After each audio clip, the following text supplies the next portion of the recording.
2 family members came to the hospital and told me that's not my kid. Which family members of whom? Her family members, yours? Hers. Hers? Who? Your mother. Were you sending naked pictures to your ex while you were living in his house and saying he was your boyfriend? I was.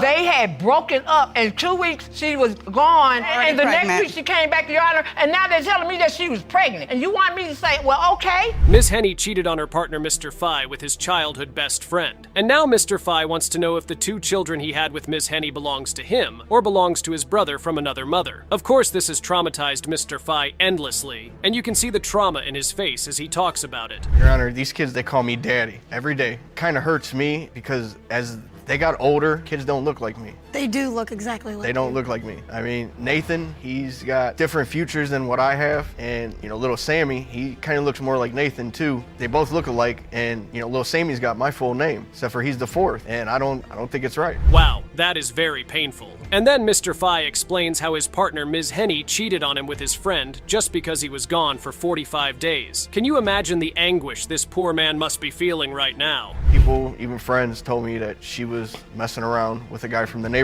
We were not messing around. That's not what my friends told me. But when I confronted the gentleman about it, he came, I was on the phone with him, and he told me they did mess around twice. Well, when I confronted her about it, she denied it. So I had him on the cell phone. And then when I confronted her with the cell phone with him on it, she started crying, and then she admitted to me she cheated on me once. So yes, Ms. Henny admitted to cheating on her boyfriend, but that is not where it ended. She also says it only happened about 2 months before she got pregnant. But would you believe her? Would you believe anything a cheating partner told you? Mr. Phi clearly does not believe that, and he has his reasons. Mr. Phi, you don't seem to be buying that. No, Your Honor. Why? Because I've caught recent text messages in her phone of her talking to her ex-boyfriends. And, we've been together for 6 years on and off. And every time we've split up, we wasn't even split up a week or 2, and she was already messing around with some other guy. All right, so you have doubts surrounding both children. Those sound like good reasons for doubting if your kids are really yours. But then Mr. Phi decides to become a physiognomy expert and starts measuring skulls to explain why he thinks Ms. Henny's children are not his, which made him sound like a certain mustached German. I have an oval-shaped head, okay, Your Honor? My ears are close to my head. He has a block head. I mean, his ears have a dip in them. I don't have none of them. I'm sorry, but I have dips in my ears. He has my ears. I don't have big ears like he does. His sticks out more, and he has that block head. I don't have a block head. Mine's more of an oval shape. So you're saying your head is an oval shape? Yes, Your Honor. Looks like Judge Lauren Lake is not buying that either. Anyway, let the judge ask the real question that has been on everyone's mind since this case started. And it is simple. Ms. Henny, how did you end up sleeping with your boyfriend's close friend? Our kids hung out. When he went away for that 45 days, we were hanging out with our kids, and it didn't start out that way, but it's just one thing led to another, and 45 days is only a month and a half. yeah. So were you all in a good relationship when he went away? I mean, not really. Exactly right, Judge. Exactly right. If it takes just 45 days of being apart from your woman for her to jump in another person's bed, then you have got something else coming. So let us ask another burning question. This friend was over with the kids. One thing led to another. You say you slept with him. How many times? Once. He told me twice. He confessed this to you. Yes, Your Honor. I suspected them messing around because I was gone, and him and his girlfriend had split up right before I left too. But when I asked her, she told me, oh, I went over and set up a play date. I told her I didn't know setting up a play date is what you guys call it nowadays. Well, that is some playdate, you'd say. Anyway, Mr. Phi says he believes that his friend Nadahan is the father of both children and that Ms. Henny slept with this friend multiple times to make both babies. That is insane, but Ms. Henny denies it. However, Mr. Phi has evidence. And why do you know she's lying? Because, I mean, the guy told me he messed around with her twice already. Because he said twice. You think it's... And I mean, he's never lied to me in the past before. And then when I was, when we split up, that's who she ran back to. 3 weeks after him and her, got done, me and her got back together, and that's when she said she was pregnant with Sammy. There was like a 2-month difference between any pregnancy and me cheating on him. Ms. Henny insists that Mr. Phi is the father, but Mr. Phi is not buying that story at all. Ms. Henny also has her evidence that the kids belong to Mr. Phi, and you could never guess what that evidence is. I have their birth certificates that he signed. I'd like to see those. Jerome? She cheated on me 4 times, Your It was Honor. not 4 times, it was 1 4 time. times? 4 times. 1 time. So these are the birth certificates for the children. The first, Nathan James Fye, father's name Samuel John Fye III. The second child, Samuel John Fye IV, father Samuel John Fye III. Really? 4 times? Really? And a birth certificate cannot be evidence that a man is the biological father of a child when there is a credible paternity doubt. So Ms. Henny is just flat out wrong on this one. Anyway, let us get to the bottom of this case and find out if Mr. Fye is really the father of both of these kids. Mr. Fye, you are the father. Who does it look like who? Mr. Fye, you are the father. Change what name? Did you have sexual intercourse with anyone other? You said no. The lie detector determined that you were being truthful.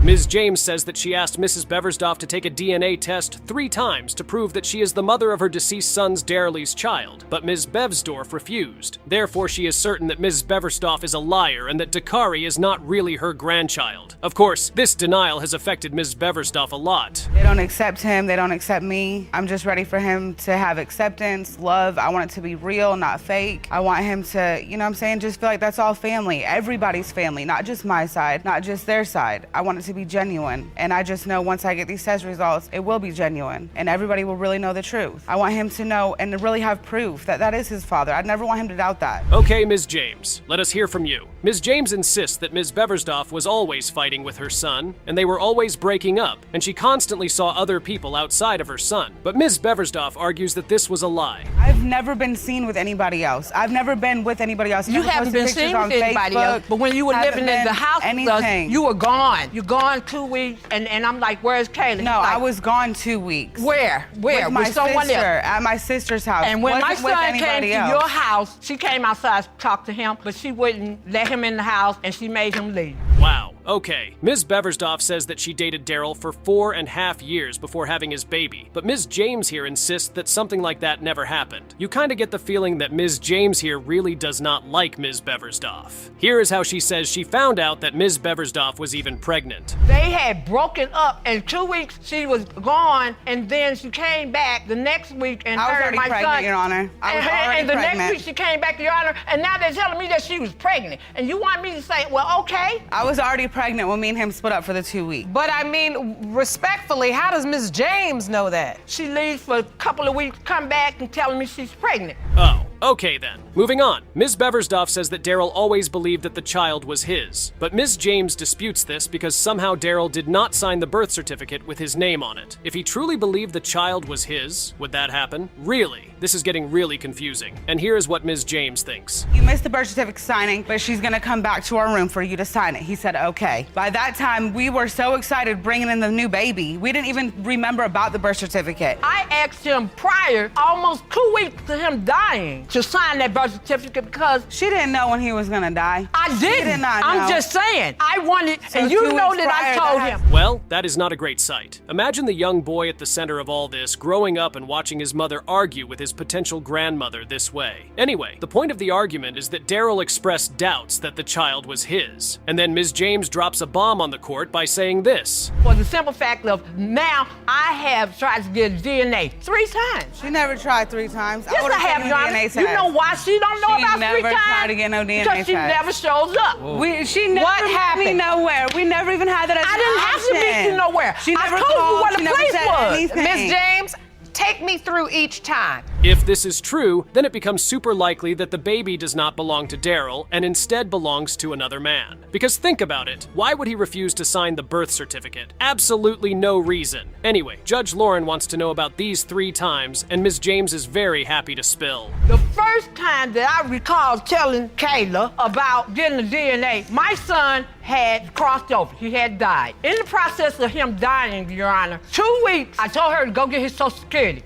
We went down there. They told us we needed a DNA so that we can prove that he was his because he didn't sign the birth certificate. Ms. Beversdorf denies that this happened and says that if she denied the DNA test, why would she come to paternity court then? And that is a great question, except for the tiny fact that liars come to paternity court all the time. Then both women start arguing and screaming at each other again. When are you all coming home? They were never supposed to go to Omaha. They were supposed But to go you to knew St. I wanted Louis, to go see my Missouri. brother. They were never supposed to go to So, Your Omaha. Honor? She kept my son for like 2.5 weeks. I surely did. On that Sunday, I surely did, that Your she Honor. brought him. Either I she was surely going to did. bring me my child Sunday, or I was going to call. You did call the police on us. No, I didn't. You don't even have a case. If I would have called the police, you would have a case against you. No matter how you look at it, all of this is just nasty. And somehow, it even gets worse because believe it or not, these women live in the same house. That is right, the same house. And here is how Ms. James explains it. She lives with me in my home. And when she came in the She lives with you now?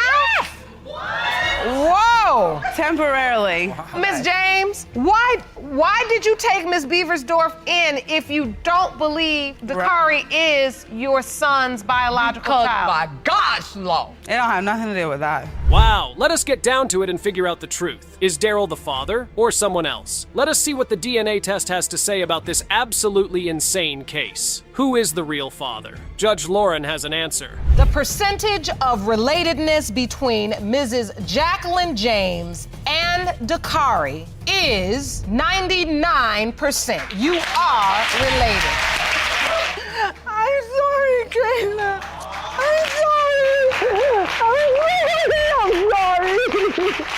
Mr. Jalek caught Ms. Tillis sending naked pictures to other men while they were together, so he is absolutely certain that he is not the father of her child. Asides that, he also has medical evidence proving that the child is not his. In the meantime, Mr. Jalek has abandoned the child and done nothing for him. Here is how Ms. Tillis says it. The day my son was born, he has done nothing for my child. Nothing? Nothing at all.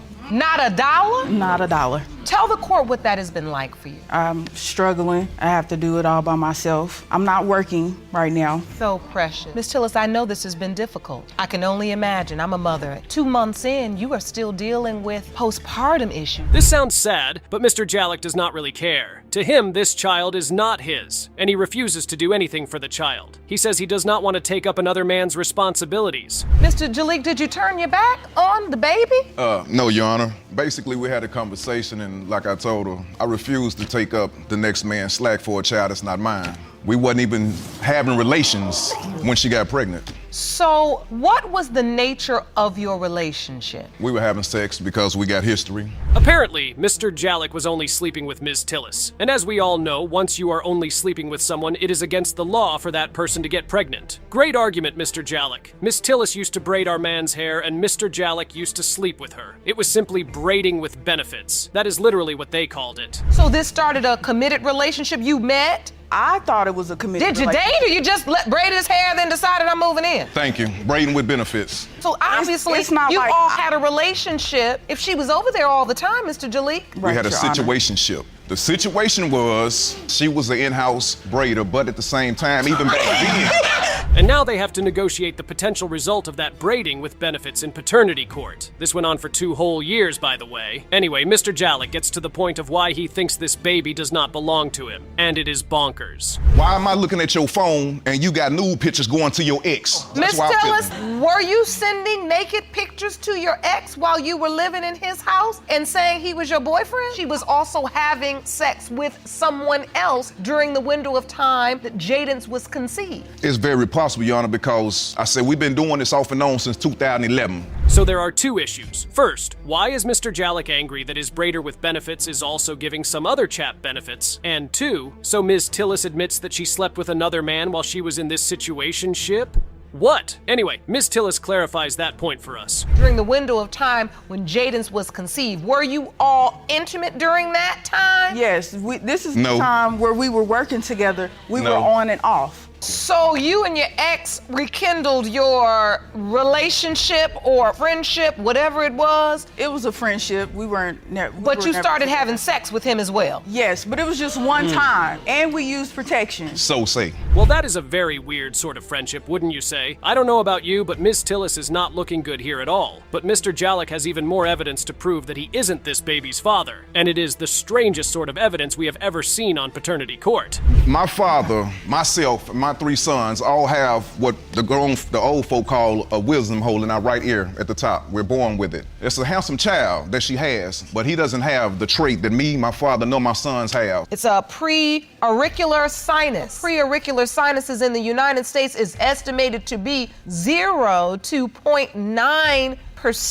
And then we get a shocking confession from Ms. Tillis. She once insisted that Mr. Jalek is the only possibility, but now it seems like there could be at least one more possibility. Here is how she puts it. So you did mess with the other guy at the end of October? Yes. So why when I asked you, did you think he was a possibility, you said no? Because we used protection. It wasn't, I messed with him in October too. The beginning of February. And the first conception date they gave you was October 25th. Yeah, but she wasn't accurate because she didn't know. I asked her, do she know when I conceived? Okay, that is a bit confusing. The DNA test is the only thing that can bring this case to an end and tell us for certain if the father of this child is Mr. Jalek. And it is time for Judge Lauren to read that test out for us. Mr. Jalek, you are the father. How does that make you feel, Ms. Tillis? I'm happy. Are you? But I'm emotional at the same time because I went through a lot when I was pregnant. We could tell. I apologize. Ms. Hernandez is in her mid-30s and she loves sleeping with younger men. Today she has dragged one of her younger lovers, who she got married to court to make him take responsibility for her 3-year-old daughter. But this man says that he knows for a fact that Ms. Hernandez was sleeping with another younger man who is his friend, so he cannot be the child's father, and he is also here in court with his girlfriend. Here is their opening interaction. But you do not believe this is your biological child? Yes, Your Honor. Look at her. Look at your 3-year-old daughter that you haven't been there in 3 years. All right, so pretty much this child is being at least emotionally abandoned. There's some need that she's calling out for and she's getting no response. Yes, Your Honor. Now, in the court papers, you say you thought you met the man of your dreams. He was a younger man, but you thought he was the man of your dreams. That is so sad. So here's the thing. Mr. and Mrs. Hernandez once had a great relationship and loved each other very much. But very soon, things started falling apart in the weirdest ways. Here is how it all went wrong. I kicked him out after we had a big argument, and then 2 days later, I told him that I was pregnant with my daughter. Mr. Hernandez, what is your account? When we first got together, before she got pregnant, before I found out she was pregnant, I was gone for 2 weeks. Okay, Mr. Hernandez says that something else happened. He says when he heard that Ms. Hernandez was pregnant, he was told something else that made him start doubting if she was really pregnant with his baby. I was told that her ex was in the bed. Someone told you her ex was in your bed? Yes. Who, while you're out fishing? Yes. Who told you that? A family member. A family member of yours or hers? Mine. How would they know who I had in my bed? They seen him. Yeah, coming out of the house because you and him are friends. And you know that's not everything. Her. That's not you him. You know that he was at my house. It is even not when him. you were I'm there not talking too. about him. Basically, Mr. Hernandez is friends with Ms. Hernandez's ex and believes that he is the father of the baby because he slept with Ms. Hernandez while he was away. And he has one more jaw-dropping point to make. Ms. Hernandez was sleeping with her ex while you were out on this fishing boat. Yes. And she's even told me when we were separated from the house that she had her ex in the bed. Nope, that was She admitted she had her ex in the bed? Yes, Your Honor. On the phone, she told me that her ex was in the bed. No. Wow. Ms. Hernandez says that this ex only comes to her house to speak with her mother, which makes things more weird and not less weird. And this happened throughout their relationship. Gosh. Anyway, Ms. Hernandez sheds more light on this weird relationship she has going on. This ex is coming in and out of your house frequently, but you say it's to visit your mother. To visit my mother, yes. Because my mother is like his mother. So, and my ex is young. You like him young, huh? Yes, I do. Okay. Yes, I do. I know that's right. Say it loud and say it proud. Wow, she really likes them young. Ms. Hernandez says that Mr. Hernandez was really happy about the pregnancy at first, but he changed his mind after the baby was born. And Mr. Hernandez says he has a really good reason for that. I was happy at first, but then after the pregnancy at the hospital, that is when everything After changed. the birth at the hospital? Yes, Your Honor. What happened at the birth? 2 family members came to the hospital and told me that's not my kid. Two Which family family members members? of whom? Her family Hers. members, yours. Hers. Hers? Who? Your mother. Your mom. Oh, wait. Because my mama doesn't like you. Well, if your wife's mother tells you that the child your wife just had is not yours, you would be right to start thinking that maybe the child is not actually really yours. But Ms. Hernandez says this is a total lie. The fact that Ms. Hernandez also did not give the baby Mr. Hernandez's last name made him doubt that the child was his. He wanted me to name her his last name. I didn't want to. Just in case something like this happened, that he denied her. There you go. So, Mr. Hernandez, you believe she kept your name off that birth certificate because she knew you weren't the biological father? Yes, Your Honor. Well, now that is just weird. Anyway, the results are in, and it is time to see who has been telling the truth. Mr. Hernandez or Ms. Hernandez? Let us find out who the father of this beautiful 3-year-old is. Mr. Hernandez, you are the father. Told you. Do you feel a level of remorse and regret because you've pretty much Yes. missed 3 years of her life? Yes. She's talking. She knows her colors. And you never called me. I'm not calling you. No, we're not doing this. What you're not gonna do is do this. The most insane women on paternity court. Miss Miller, Be respectful. I'm sorry. that's a lot of nerve considering the alternative is somebody that don't want nothing to do with you or your child. I'm sorry. That's a lot of nerve. But that cheering you did, what you cheering? I'm a single mother with nobody that loves me or my child. What you cheering for? Animosity can make people do all sorts of things. Yeah, believe it or not, it can even make mothers deny the alleged right to paternity, no matter how many miles you travel or how much you beg. It's hard to change this mommy's mind. Why is Ms. Miller saying you're not Zaylee's father? Your Honor, I believe it's just out of pure hatred. I drive 160 miles every other weekend just to pick up my daughter and drop her off. That's about 10,000 miles. That's wear and tear on my car. She doesn't have a driver's license. She doesn't have any way to bring her to me. She doesn't have any way to meet me halfway. Hate? That's a really strong word. Would you prefer dislike? Well, no, Mr. Rasmussen. The fact he chose someone else over his ex-fiancée has created a rift between them, and now she wouldn't let her get close to their daughter. Let's see if the Tigerton woman agrees with these claims. Yes, I was very mad at him for being a cheater. He cheated on me through pretty much our whole relationship. No, I do not hate him because of that. I lost my respect for him, yes. He loves his daughter, but you don't want him to have the visitation. Is that true? Yes, Your Honor. The only reason why he wants the visitation is to claim her on his taxes. Wait, he's doing his taxes? Does that make sense? It did to Mommy, I guess. Still, Judge Lake had a hard time buying it. The money he would get will go into the expenses of seeing his child. Plus, he was already paying child support. It's clearly not about money if he's paying his child support. And he also spends money coming to see her. What is this really about for you? Why is it you don't want him involved in this child's life? Because I still believe that he is not hers. Okay, and listen, that's what we're here for. I want to get down to the bottom of the truth. How is Miss Miller sure that Mr. Rasmussen was not the biological father? He was playing the full-blown dad. Why would a man do such a things if there was an ounce of doubt? But baby mama responded like this. She was conceived in March 2011. He wasn't even in the same state. He was in Vegas. At that time in March, I wasn't even with him. I was with somebody else because he broke up with me because he cheated on me. I'll be the first to admit it was a mistake. You heard the woman. She swindled out of spite, which added another potential father to the mix. Then why was the defendant so steady on being a father? Turns out that he found out recently in the couples court while fighting over the custody of the baby girl. Brings it up that I could possibly not be the father because of another man that was involved, and she gave some date. I can't remember the specifics. And the other father part popped up when they broke up, which raised more suspicion. In addition to that, he was listed as the father on the birth certificate. And the defendant even told them how excited he was to see her daughter, that he beat his girlfriend to the hospital. I called my boss at work and said, hey, I gotta take some days off. I don't care if you fire me or whatever, but I gotta stay here. My daughter's being born. That's a lie. She was born. That was an amazing story. You say that was a lie? Yes, it is. After she was born, he was gone. What's this woman's problem anyway? It's like she's living in her bubble. So the judge straight up asked her. It turns out that after getting cheated on multiple times, she just wanted the man out of her life. All of this is happening, and this man is continuing to step up to the plate. A daughter on the way, he has a newborn baby girl. Even through the breakup, you all are making custody and visitation arrangements, but you know deep down there's another possible father. Exactly my point. Why wait so long to tell him? Well, Miss Miller defended herself with the same excuse. The more she grew up, the more her looks changed. My doubts became clear.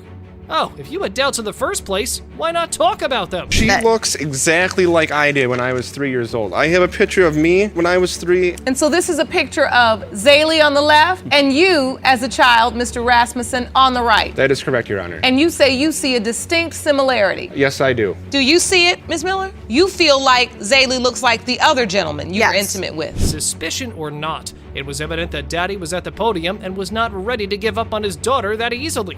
He wanted the DNA results so all of the drama would finally be over.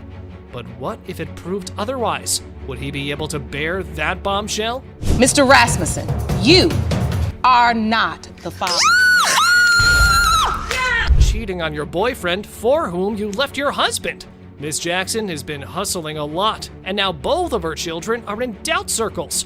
Because even though Mr. Lovett loved the kids, he couldn't shake off the infidelity part. My oldest son looks different from him. He's darker, he's chubby, got He has a both different legs. mother. Another son by another woman. Yeah. He has a different mother. Right. Of course he's gonna But I look different. still, stuff that you been doing, it brings the doubts on it. Okay. Like, it ain't like you been good. You're right. Of course, you been pregnant. And you ain't either. Well, the constant infidelity wasn't only on the defendant's part. She even imposed that the man at the podium was just making things up because he can't commit to one woman.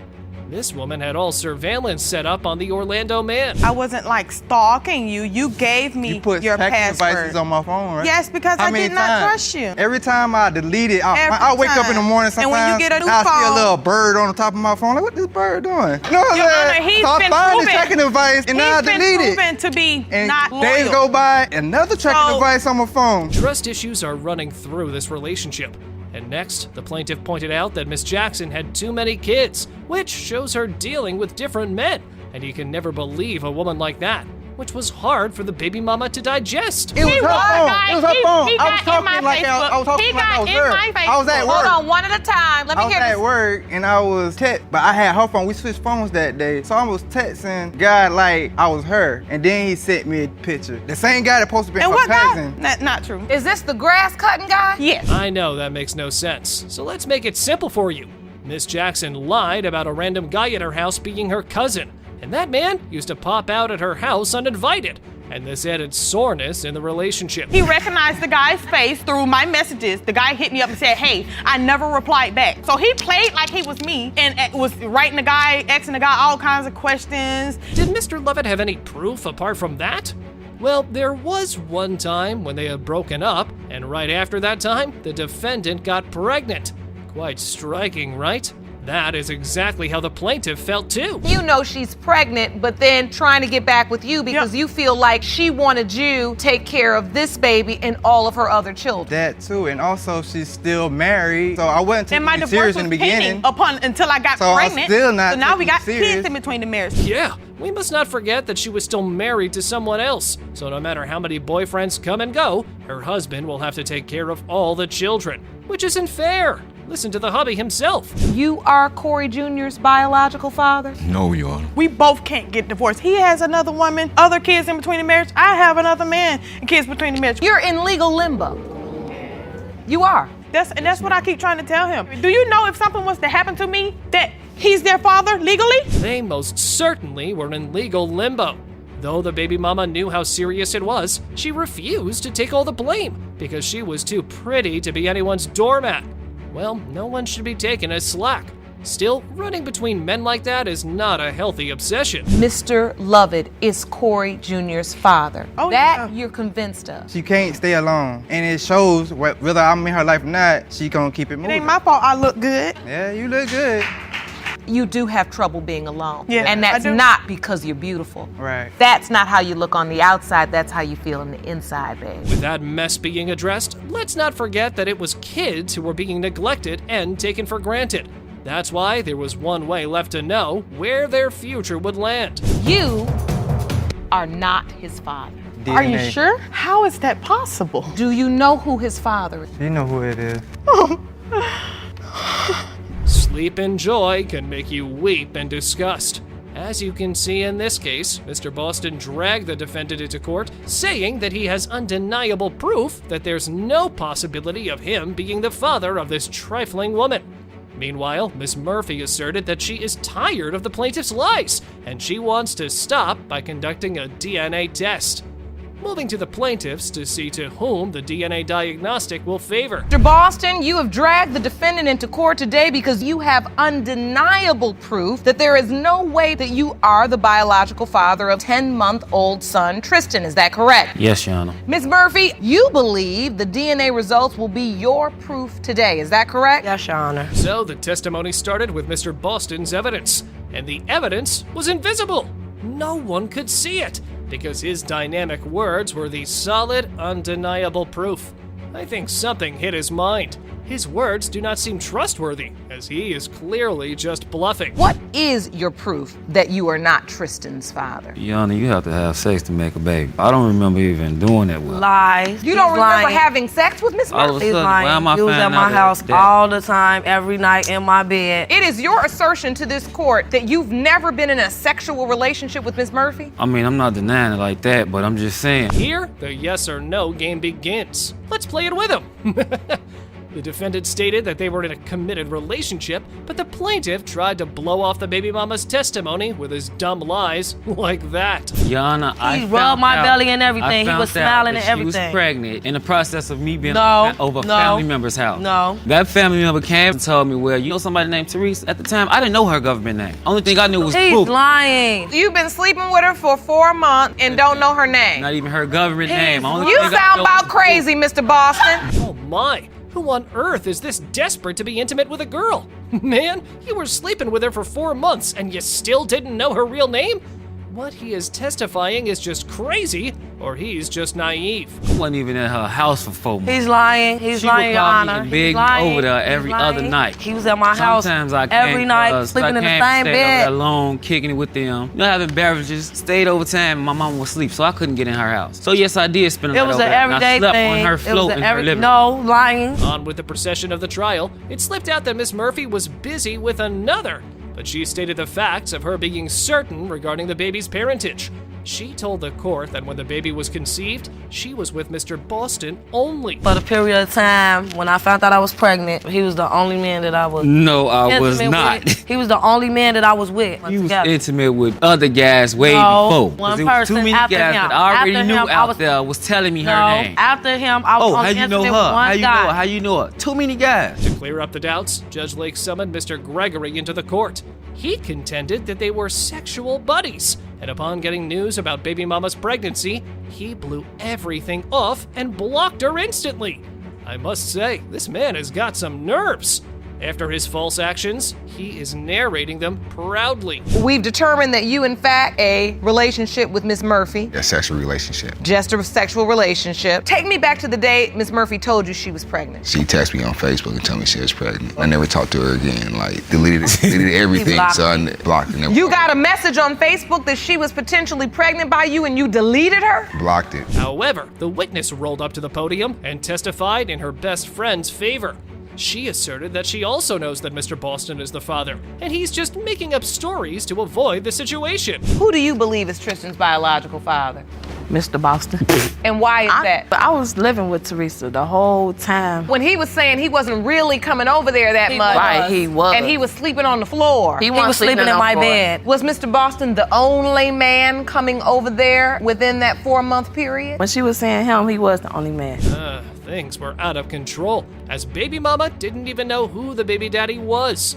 Their non-serious back-and-forth statements made Judge Lake furious, and she gave the reality check to these adults like this. If you know you slept with more than one man during the window of conception, it is your responsibility to figure out who that child's father is. You know both of these men could be that child's father. Just because I am empowering this young woman to understand what she should have done, you all are not off the hook. Because I don't like how you all over here scowling at her when both of you lay down with her, willingly. Their ongoing discussion further fuels the whole situation, instead of helping to resolve the case. But it was quite evident that they needed to know the results for the baby, and his biological father needed to man up.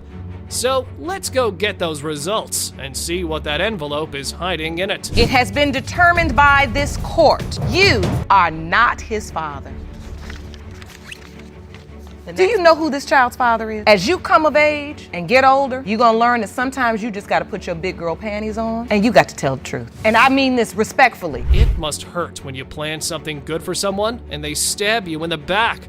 In this case, Mr. Wilson wanted to prove to the defendant that he was not the father of her child, while Miss Dean believed otherwise and said he turned his back on her and the baby, and now his denial is hurting them. So to get the closure, we need a DNA test. Mr. Wilson, you've opened your case to prove that Miss Dean's 17-month-old daughter, Jakaya, is not your biological child. Yes, Your Honor. Ms. Dean, you say Mr. Wilson has turned his back on your daughter and he welcomed her into the world and signed her birth certificate. And his denial is hurting you and your daughter. Is that correct? Yes, Your Honor. The plaintiff said the reason he didn't accept the baby yet and wanted the results.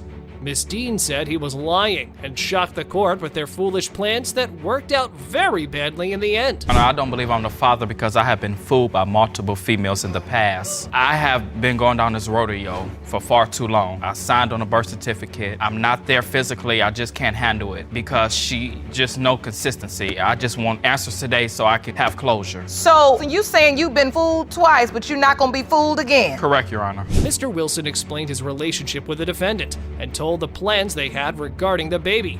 By far, the story seems fine until the plaintiff commented about the resemblance of the baby. Yeah, an X popped up. The time I was taking care of my stepfather, had my own house, car working, things of that nature. We decided to meet up and we met up. We actually planned the baby. The baby was just not a coincidence. She knew what I've been through in the past with not having kids and how desperately I wanted to have a kid. She was willing to go through with it with me. And I did. And you don't see the baby? Then, I see the baby, but I don't see me in the baby. I see the X in the baby. The plaintiff said that he was unsure about the paternity because of the inconsistent lies of Miss Dean. But the defendant denied the accusations and told the events of pregnancy.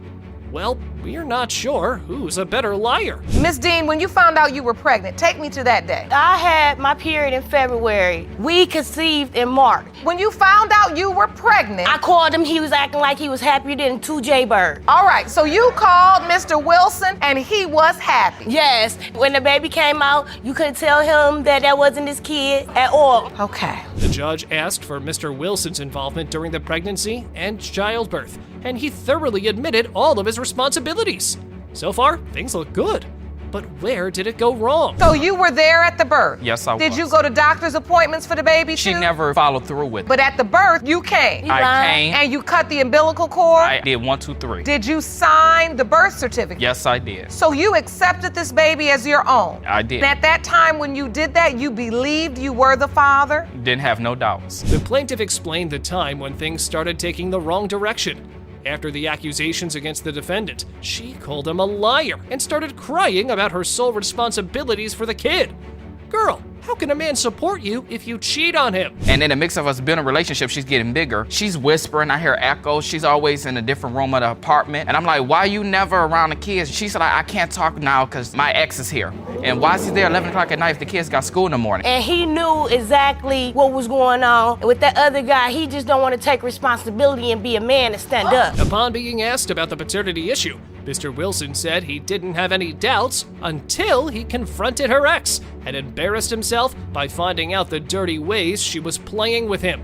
Well, now she's in trouble. I didn't have doubt until Insecure. she's told me I didn't have sex with him. He's just laying on the couch. Okay, I went with that. When I ran into him at the bus stop, I said, this is coincidence. What's the story in his end? If it add up to what she's telling me, then I have no doubts. I asked him, I said, is y'all having a child together? He's like, yeah. I said, what y'all supposed to be having? He said, a little girl. He went into details. So that fueled my doubt. The judge then asked the plaintiff why he signed the birth certificate. He shocked the court by sharing Miss Dean's weird behavior when he had the baby to himself for a few days. Now this woman appears crazy. When the baby was born, it was so light and bright. I was like, he's so dark, she's dark. It's no way he's the father. She was like, bring me back my baby, because I was telling her, it's not your baby, it's his baby. Like the Byron. I said, he was like, that's right, that's my baby, bring back my baby. The defendant fought back his claims and shared the reason behind her cold words to Mr. Wilson. In a minute, she threw a heartless accusation at him. He had the baby trying to take the baby so he can be with someone else. He used me, baby. She watched too many Lifetime, Your No, Honor. he used me, Your Honor. He proposed to me, told me that we were going to get married, moved in together. He lied, took the baby, tried to move away. He had the baby in his care. He never took her because I gave her to him. Now, Mr. Wilson's witness stepped in and shared her stance on this confusing story, and also recalled Miss Dean's crazy behavior at her home.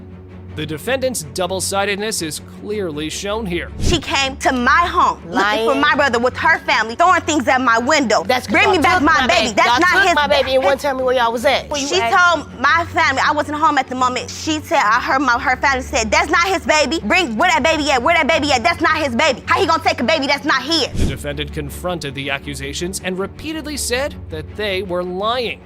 Well, now only a DNA test can give the closure they want. I tell you, we have no contact. I don't even got Gennaro number now. He is lying. But my point is, has it ever been stated that Jakaya is not his child? Not by me. It has been determined by this court. Mr. Wilson, you are not the father.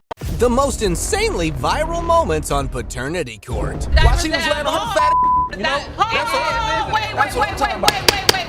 Now you have to watch your language. That's okay, Your Honor, because it is fat. You all got a lot of jokes on something that really is quite sad. Mr. Penner, you are the father. I'm sorry. I'm so sorry. It's finally over. I'm so sorry. Sorry. It's been so hard. I apologize. Ooh. I just I'll give her a hug, Your Honor. Absolutely, if it's okay. Yes, ma'am. A daughter and a father was here in the court. For 29 years, these guys believed one thing to be the truth. Turns out that wasn't the case. Their world crashed, and now they wanted some much-needed answers. Mr. Roberts is my father. He the only one I call my father. That's who I grew up known as my father. And Mr. Roberts, what is your side of this? Well, I always believed that Jasmine was my daughter. I raised her as my daughter as the other children in my life. She only knows me as a father. I never even knew anything about this gentleman here. So up until 2009, life was going well. And then, bam, drama with a capital D. A weird phone call with Mommy Dearest turned the plaintiff's life upside down. Turns out the real baby daddy wanted to get in touch with her. Oh dear. I had a phone conversation with my mother, and she said, don't you remember the guy that I told you who thought he was your father? When she said that to me, Your Honor, it was a what moment, like, what are you talking about? So she said that he wanted to get in contact with me. I gave her my number to give to him, or she gave me his number. I can't remember how we actually got in contact. And then we reached out to one another. Well, it was a shock of a lifetime for the daddy-daughter duo. Poor Mr. Roberts got hit by a ton of bricks with this revelation. He was clueless, to say the least. Cue the heartache and betrayal of all kinds, people. A few years ago, Miss Blair told me that she needed to talk to me about something, and that's when I found out. I was kept in the dark about all this. I never knew anything about Mr. Banks. I also, spent 8 months in jail for unpaid child support, and I'm $75,000 in arrears. Miss Bronson, wrestling with this newfound info, encountered Mr. Banks. They might share DNA, but she barely knew the dude. So that experience would have been unpleasant, if I say so myself. Mr. Banks, I want to ask you, when did you become aware that you potentially could be Miss Bronson's biological father? I can recall when she was about 6 or 7, and I ran to her mother and Jasmine and her sister in the park. And then she had told me that Jasmine was my daughter then. So on that fateful day, Miss Blair also got her supposed grandma. She remembered none of it though, and the other baby daddy had no idea that someone else had been paying child support on his behalf. Yeesh! Following that, the defendant poured his heart out on how he did not like being the last to know everything. I dated Miss Bronson. I even married her 2 months after Jasmine was born, and I went on my business as the start of my family. But possibly, if I'd known that earlier, it probably wouldn't have been the rest of my daughters, because if she would have told me that earlier, that another man is the father, I would have discontinued that relationship. All this while, Mr. Roberts had remained blissfully unaware. But since he got to know about this possibility, it has wreaked havoc on his mind. However, that didn't stop him from reminiscing all the wonderful and sweet moments he spent with his daughter. We've been on vacations, birthdays, and now, she got her first apartment, which we live in the same complex. I live in Benford, she lives around the corner. So we still in each other's lives. Her children, my grandkids, they're at my house right now. So we see each other every day. Imagine living with a secret this colossal every day. But no worries, because the DNA results were in and ready to be delivered. The 29-year-old secret was finally gonna get a needed closure. So on that note, get ready for the verdict. Mr. Banks, you are the father. Do you want to be a part of her life? Yes, I do, because I love you. Now, if I can walk down these stairs to give you a hug, if I may. Will you allow that? It's fine. We've got a front row ticket to the drama-fueled roller coaster that was the Johnson versus Owens paternity face-off. It's gonna be a wild ride of betrayal, confusion, and the ultimate question: who's the real daddy? Ms. Owens, what concerns you most about the situation you find yourself in? This little fella over here that possibly could be my baby daddy. I want the other family to have closure, and I'm hoping that it is her grandchild because her son is deceased, and I don't want him to be the father of my child because he's not gonna be a father. Now picture this. The baby daddy, thinking he's the dad, signed the birth certificate. But wait, cause Miss Owens had a secret rendezvous with another guy. And now it's a paternity mystery. Cue the sarcastic slow clap for the love triangle dynamics. Mr. Johnson, why is this so important to you? Well, I feel like I've been misled, you know? She was telling me, you know, one minute that, oh yeah, you're the father. Then the next minute she telling me, a couple years down the line, that I'm not the father, you know? I'm kind of confused here. I don't know what to think. You lying. Oh, the sweet taste of deception. Obviously, the plaintiff didn't find it sweet as much. On top of that, it appears Mommy had paid the guy to come to the hospital. Yep, now, what was up with that situation? You're there for the birth? Yes. You signed the birth certificate? Yes, I did. He ain't do nothing else. Once I came there with her, I was paying for everything. I was paying to go back and forth to the doctor visits. He did not pay. He All only that. went. He ain't never been to one of my doctor visits with me, never in life. And the day when I was about to have my baby, he went. Don't that believe day. this girl, He didn't man. come with me. Moving on, the baby daddy claimed to have helped around the baby. However, is saying he disrupted the court decorum. But before the judge could rebuke him, the mommy joined in with the little jokes. Oh, they were both gonna get the scolding now. While she was laying on her fat you know? That's what I'm talking about. Wait. Now you have to watch your language. I'm just saying, that's okay, Your Honor, because it is fact. You know, that's okay. Look at her, man. You know, she sleep around with everybody, you know? Everybody got to sleep. Don't be mad at me for doing what you do. Now, sadly, the other guy was deceased, and that made this paternity matter a whole lot complicated. Even though Mommy knew he could be a candidate for fatherhood, she let Mr. Johnson believe he was the real deal. And now the plaintiff could not help but pass comments at the mommy and antagonize the judge. It didn't even, my son was like, my son. This man, how could you not think that he could have been your I baby's father? remember that he hit it. You ain't got to tell me. Anybody. Oh, wait a Don't be minute. mad at me. Mr. Johnson, let's get some order in this court. Oh, these guys succeeded in enraging Lauren Lake. Oh yeah, they had no idea what was coming for them, disrupting the court with all their yelling and comments. Well, now they will, and they won't ever forget this for the rest of their lives. Your Honor, like I said, it was never in my mind that he was my baby daddy. This little fella was in my mind, okay? How could that not be in your mind? Little you one, had sex can you, with him. little one, can you had calm down? sex with him. Pipe down, little one. You had sex with him. How could that not be in your mind? Sit, doggy. How could that not be in your mind? Now, before the judge went for the final verdict, she enlightened these guys with what was really at stake here. While these guys clowned about, Lauren Lake set the record straight for these fellas. He deserves to be able to look at someone and call them daddy or no, that was my father, and have a grandmother. If you are in fact found to be his biological he deserves that. Have to deal with this nonsense just because it serves you both to try to one-up one another. You can never one-up him. The results were in, and the tension was skyrocketing. Who's the real father? Brace yourselves for a bombshell reveal that will leave you questioning everything you thought you knew. Here goes nothing. Based on the testing results, the probability of relatedness is 99.99%. So let's dive into this case where Mr. Allen, the genius extraordinaire, believes he's got this paternity thing all figured out. I mean, who needs DNA tests when you've got a teleportation machine, right? Apparently, he couldn't have fathered Miss Diaz's child because they were in different states during the conception. Of course, the teleportation machine wasn't working that day. Why is it impossible for you to have fathered George? Well, I wasn't even in the same state as her at that time. I was in Tennessee and she was in Indiana. And at that time, she was in a relationship with another guy and I was in a relationship with another female. So at that time, we weren't even in the same state. So it really doesn't add up. I mean, you don't have to be a genius to know that that does not add up. Mr. Allen, the memory wizard, just can't seem to recall Easter. I mean, who remembers an Easter dinner, right?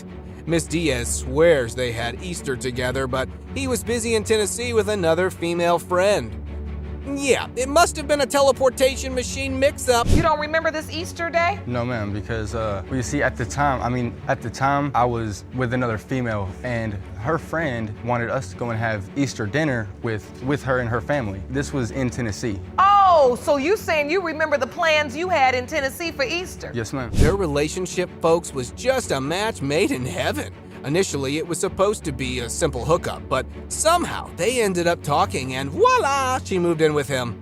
It's like they were meant to be, except for the constant fighting and bickering. Love at its finest, I tell ya. We ended up talking and we ended up hitting it off, and she moved in with me not too soon after talking and being together. We were good for the first maybe 3-4 months of our relationship, and then after that it was always fighting and bickering. It was a whole lot of back and forth. So a lot of back and forth, a lot of on and off. We moved to Tennessee, and that's whenever it got worse. Oh, and during the magical breakup, Miss Diaz revealed she was pregnant, but Mr. Allen, the true wordsmith, responded with a resounding, "Good for you. Congratulations." Because that's exactly how you respond to a potential baby daddy situation. I was pregnant. I did not know about it. I found out I was pregnant September. I'd be about 4 months. When you confided in him and you told him I'm pregnant, what was his response? That's not mine. That can't be. Da da da da da. And I was like, well, I didn't just make him myself. If you do them 4 months later, if you do the math, if you're good at math, it leads to April. We were together April, which is Easter. Now, we know that either one of them was lying, and if that's true, they must have been a real idiot for playing with the life of the poor child. But as the story unfolds, the suspense deepens as Mr. Allen boldly demands proof from Miss Diaz. "Prove that I'm the father," he says. He must have missed the memo about how babies tend to need a father. She would say, well, I'm with another guy now, but you don't have to keep texting me and making sure that I'm okay. So from that point on, I was like, all right, well, whatever. But I would still text her. But why? To make sure to just check. Why if we're broken up? Because it was the right thing to do. No. Because if you want to check in just on me, then why don't you check in the whole pregnancy when I'm pregnant? With Mr. Allen not being in the picture, Miss Diaz was, let's say, exploring other options. Like a multiple choice quiz, but with, well, men. Mr. Allen's friend squad had the lowdown on her adventures, making this situation more of a reality TV show. During the breakup, I was already pregnant with Jordan. She was sleeping with 2 other guys at the time, Your Honor. How did you find that out? Right, my friends don't talk to you. Multiple best friends of hers told me that she was with at least 2 guys, and that's 2 that I know of. And she texted me actually herself about this one guy she was hooking up with. Well, someone might have sounded a little shady right there. However, Mr. Allen, the truth in this paternity courtroom is always developed by the concealed envelope. And what is that? The DNA results. I think we have taken enough of your testimony into account. Mr. Allen, you are the father. You are the father. That is your handsome little boy. He definitely got more of your cousin's genes. But he's yours. One moment of weakness, and now the whole relationship was on the line. That had been Miss Martin's life in a nutshell. The baby daddy had serious doubts because of mommy's antics. And he claimed to be out the door the moment results are negative. At this point, me and Romeo have no relationship because of the paternity of our daughter. I made one mistake back in the past that he knew about, and now he's claiming that he knows nothing about it. The relationship is in turmoil. Yes, he completely moved out of the bedroom. Like, he lives in my living room. Well, the stakes were truly through the roof for these guys. Now that the notorious mistake was out in the open, it's only fair we got to know the details. Our star-crossed couple seemed to have quite the relationship history. And the mistake was cherry on top. The reason why I'm not sleeping in the bedroom is because I'm not sure if Royal is mine or not. We've talked about this mistake, Miss Martin, and I think we need to understand exactly what was the mistake. At the point in time, Romeo was doing him, as we say, partying, not coming home. I completely moved to Wisconsin with him. I even said, if I come up here for you, it went totally left. Put off with the pregnancy, and bang! It was a full-blown paternity fiasco now. But on an interesting note, Mr. Pinner had a slightly different version of how the news was broken to him.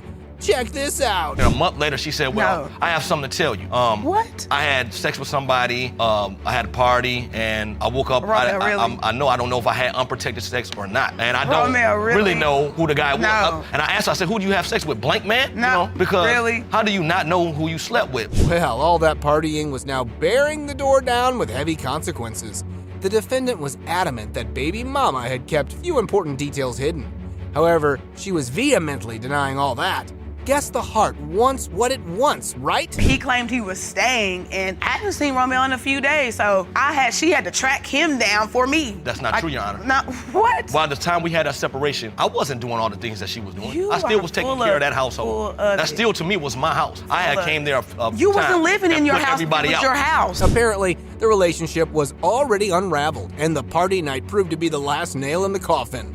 Mommy blamed it on the baby daddy abandoning him, while he piled it all on her. The dates, parties, and a lack of trust. He was coming home, but then when we get up there, when I have no family, I have no friend, I don't know anybody. You know, I'm dependent on him. So when you start leaving me at home by myself, and That's not for true. days, he's with a woman. It's common sense. Your Honor, I can tell you where it started at. What? After she had our oldest daughter, she changed completely. I guess she felt like she missed something. Amidst all that perplexing conundrum, it was clear as day. These guys had love for each other and how desperately they wanted the results to be positive. This whole ordeal had taken a heavy toll on their relationship. So let's put them out of their misery and head for the results. It has been determined by this court. Mr. Penner, you are the father. I'm sorry. I'm so sorry. It's finally over. I'm so sorry. This has been so hard. This sorry. has been so hard. I apologize. She cheated on me on my birthday. I did not cheat on you. She was gone with her ex. She hid all of her pregnancies. She even hid the one from her no, I youngest son, didn't. Carson. She hid from him. Why you been lying to me that they're my kids when they're not? And you know my Who you mom been got really sleeping with? attached to them. Mr. Harrington, you are not the father. What? Told you, Are bruh. you serious? This case will shock you. It certainly shocked me. On one side, we have Mr. Harrington, who's adamant he's not the father of Miss Faye's latest child, 1-year-old Nalani Day. Mr. Harrington and Miss Day already have a kid together, and Mr. Harrington insists the only reason why Miss Day claims he's the father of Nalani is that he's a good father, and she wants him to be a great father to Nalani too. Of course, Miss Day disputes all of this. Nalani is not my child.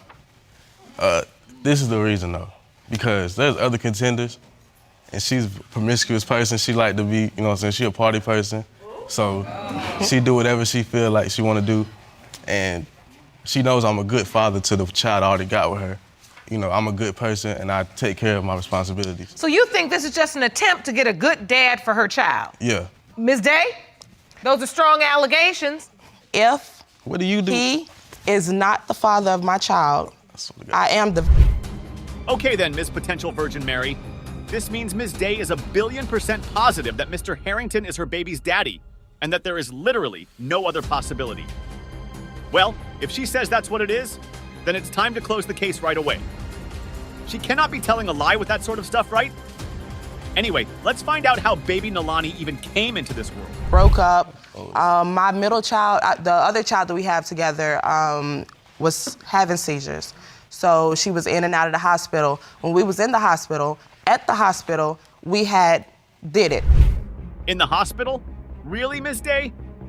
That doesn't sound very Virgin Mary of you. Mr. Harrington admits that they did do the deed in the hospital, but says that was outside the window of conception. He also says that Miss Day never actually told him she was pregnant, and he got the news through an anonymous tipster. That's right. He got the news that she was pregnant through an anonymous text. Why not?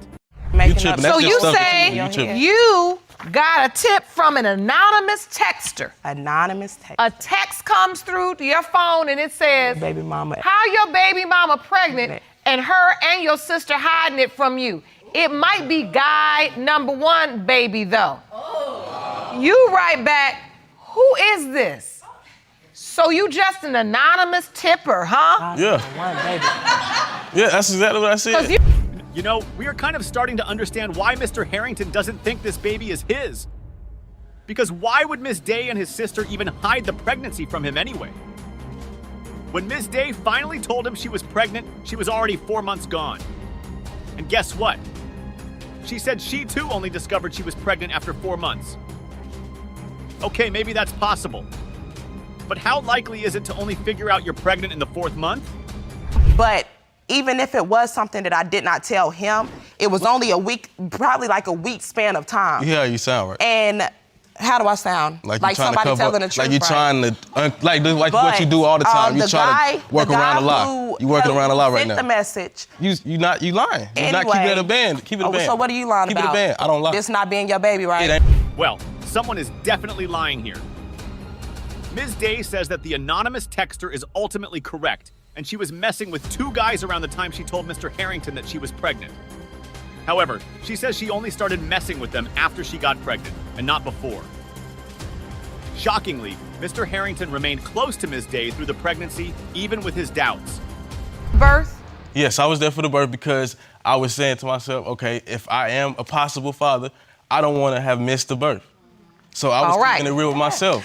I was being real with myself. Okay. All right. Wrong, because he told me that he just wanted to make sure that I knew that he was gonna always be there. I am gonna always be there for my child, but you can't be pinning, you know. Despite being at the birth and being there for Ms. Day, Mr. Harrington made sure he didn't sign the birth certificate. For some reason, Ms. Day believes that he somehow accepted that he's the father of the baby and just conveniently forgot to sign the birth certificate. I'm not sure that's how it works, Ms. Day. Now let's hear from Ms. Ebony Hall, who's Ms. Day's elder sister. What has she got to say? Just trying to make He don't want to admit nothing because his girlfriend told him that if he's the father to this baby, that they would break up, and he don't want to go. They broke up.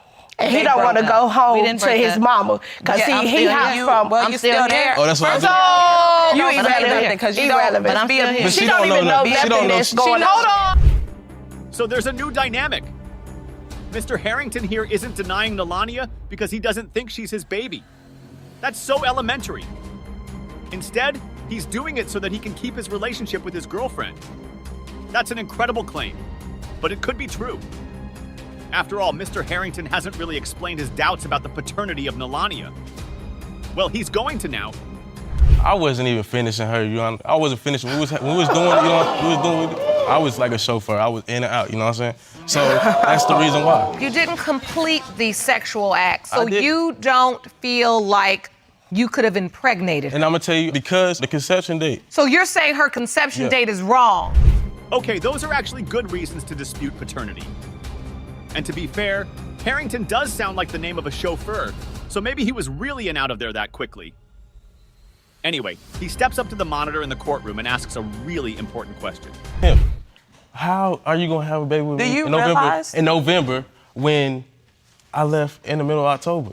And in the previous testimony, Ms. Day, you did admit that you weren't intimate with other guys until November because you were with him September, October. But earlier in Ms. Day's testimony, she'd argued that she'd conceived in September or October. However, the calculator here is stating something else. Who's wrong? Ms. Day or the conception calculator? Let's see what the DNA test has to say. Mr. Harrington, you are not the father. The worst paternity spats happen between long-term husbands and wives. Mr. Carmen here has been married to Mrs. Carmen for over 18 years, but that marriage is on the rocks and could end depending on the DNA results they get. Mrs. Carmen says her 4-year-old daughter, Rone Zaya, belongs to her husband, while Mr. Carmen says he has bombshell evidence that proves this is a lie.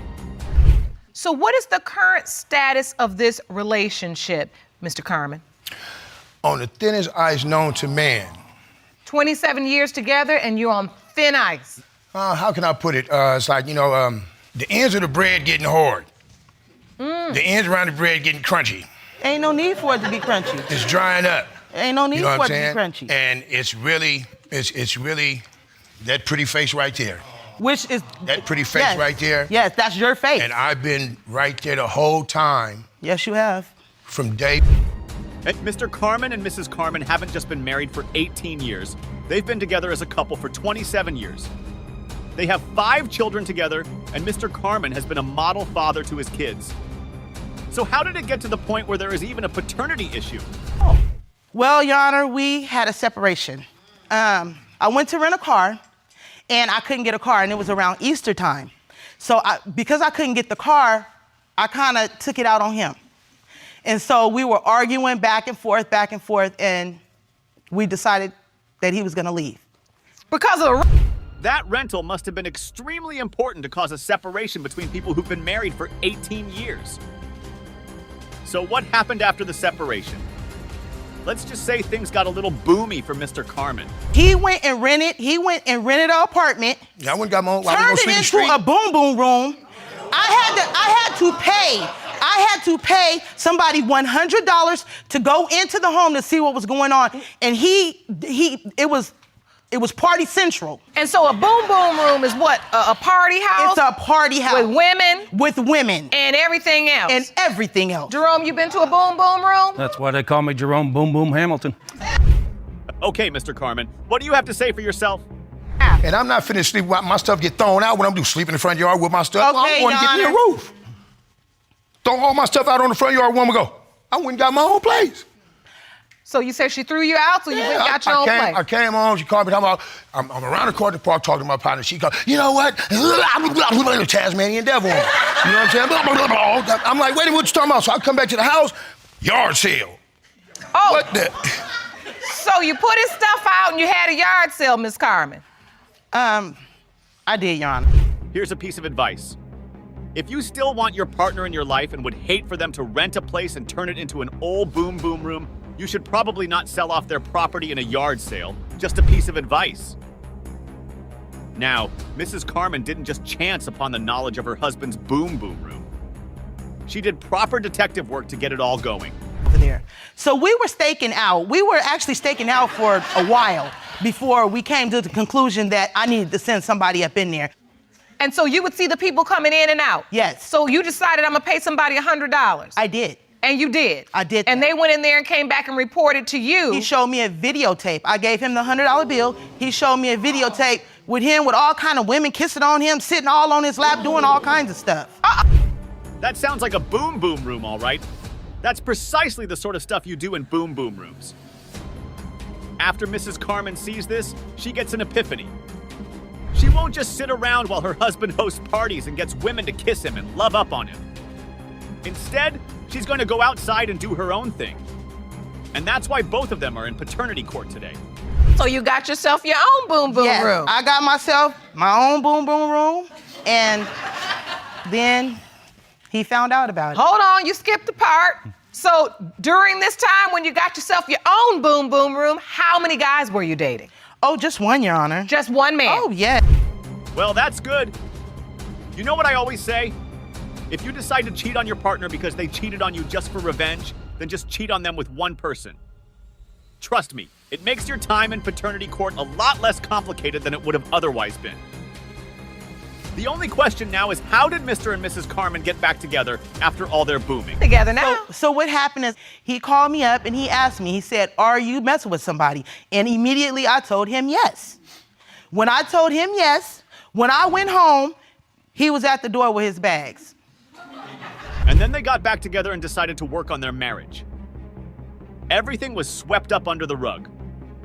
Well, that was until Miss Carmen got pregnant. Interestingly, Mr. Carmen didn't have doubts at the time. You know, at the time, I was like, all right, well, one more, let's do it again. Wasn't planning.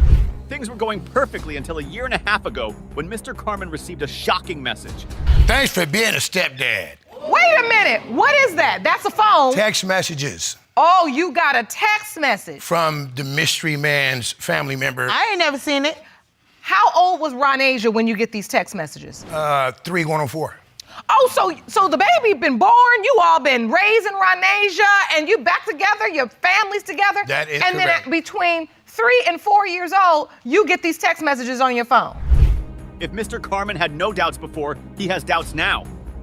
Any man would probably have doubts if they received an anonymous text message from someone thanking them for being a stepfather to their child. And that wasn't all. Mr. Carmen received another text message. Step aside so Lakeisha and my cousin can be together. Blah, blah, blah, blah, blah, blah, blah, blah, blah, blah, blah. What?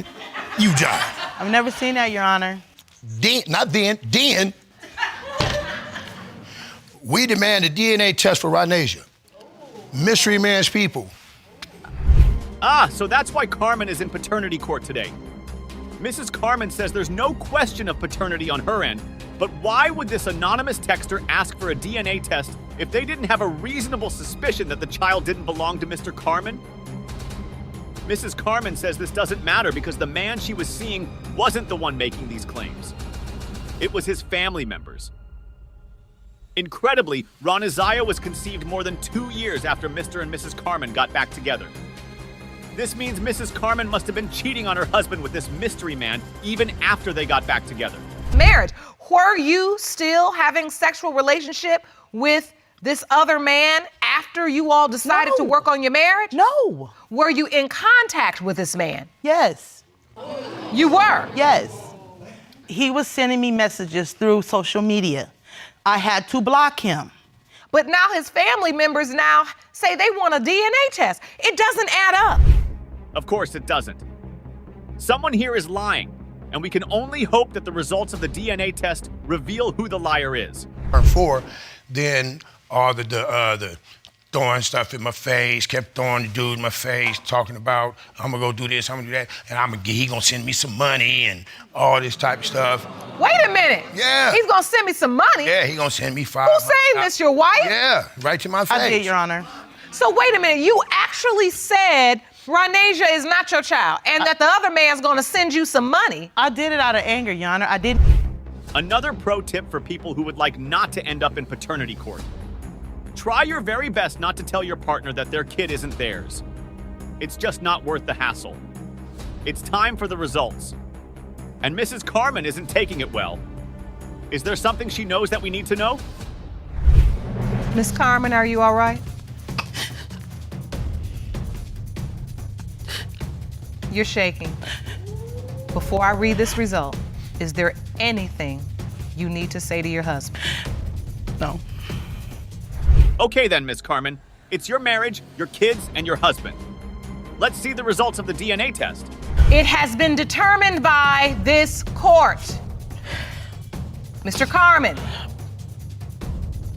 you...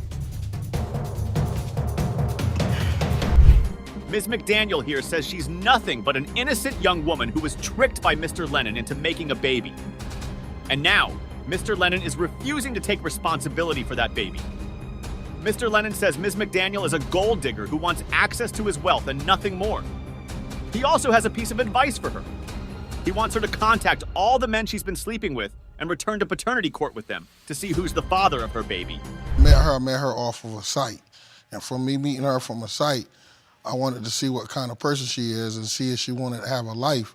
He also wanted to have sex with again, me, Your Honor. He asked me for my number on the site that he met me off of. That is correct about that, but he wanted to have a baby also. Your Honor, I had a 2-year-old child that passed in my life, and that kind of hurt. So for me trying to pick up with my life, I wanted to meet somebody that was kind of good. So when I got up with her, it was like a simple point was like, you know, I wanted to see what kind of lifestyle. Well, that's all fine and good. Ms. McDaniel says Mr. Lennon was looking for lust with her, while Mr. Lennon says he was looking for love. But somehow they managed to do the very first day they met. First night I met Mr. Lennon. So wait, you all met online? We met online, yes, Your Honor. We did meet online. We met in March. Were you looking for love online, Mr. Lennon? Your Honor, it's a lot of sites out there. And there's a lot of good ones out there, and yes, there's a lot of bad ones out there. But also, too, when you meet a person, they tell on their own self what they're about. When we had sex on the road, when I pulled over, we had sex on the road. Then when we got to my house... Oh, wait a minute. I thought you meant like down the road, No, like Your a Honor, wild no. path. You meant literally on the road. Oh, no, not like that. When we pulled over, we had sex on... Well, it's not the craziest thing I've heard on paternity court, but it's kind of up there. This would make a top 50, maybe top 60 list of the craziest things I've heard on paternity court. Get me in my DM, asked me for my number. I gave him my number. He started texting me. So when he texted me and asked, can we meet up? I said yes. I ain't even gonna lie. Yes, we did have sex the first time, but it was also, can you in also... the strength of him wanting to be my boyfriend, which I quote unquote my sugar daddy. Oh. That's why Mr. Lennon is complaining about Miss McDaniel being a gold digger. But if you're as old as Mr. Lennon, who says he is 42, and you meet a woman as young as Ms. McDaniel, who says she is 27, on a website, and then have intercourse with her on the first day you meet her, you should probably think there's going to be some sort of sugar daddy arrangement going on. That's just common sense. Me, I was looking for somebody to really be my boyfriend / a father figure in my life. So, quote, yes, that's how he became attracted to me. It's because I never had a father figure in my life. I'm not really sure it's smart to look for a father figure and a boyfriend in the same person. That doesn't sound like a relationship that's going to go well at all. Ms. McDaniel says her big behind is the reason why Mr. Lennon approached her online, so we are going to do the reasonable thing and see Ms. McDaniel's profile online for ourselves.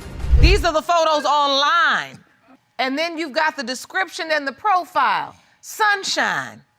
Hello, gentlemen.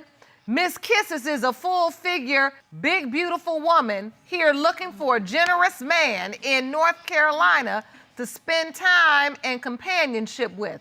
I'm looking for serious encounters only who don't mind some action. Disease-free, big, beautiful woman. Oh, I'm going to go out on a limb and say Mr. Lennon knew precisely what he was getting into when he messaged Ms. McDaniel. Anyway, let's get to this baby business. Why does Mr. Lennon think Ms. McDaniel's kid isn't his? Especially since he admits he didn't use a condom with her.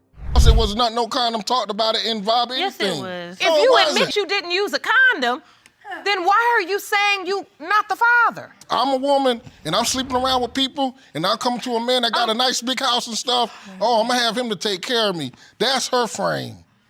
So you did not tell Ms. me. McDaniel, were there other men during that time? No, Your Honor.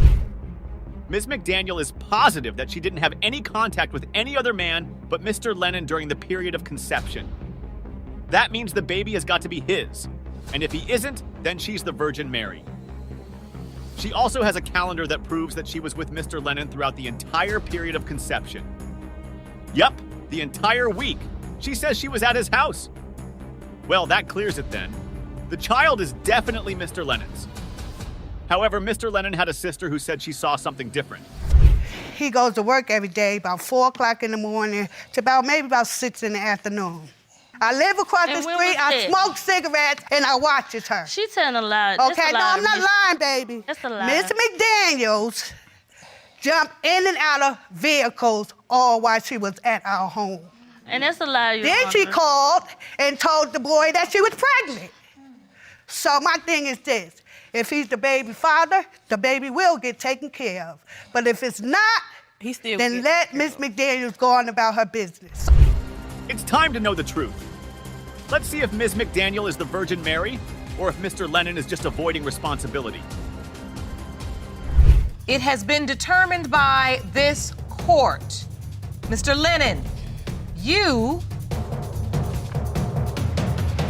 are not the father. That's right. Like I told you. Like I told you. I told you.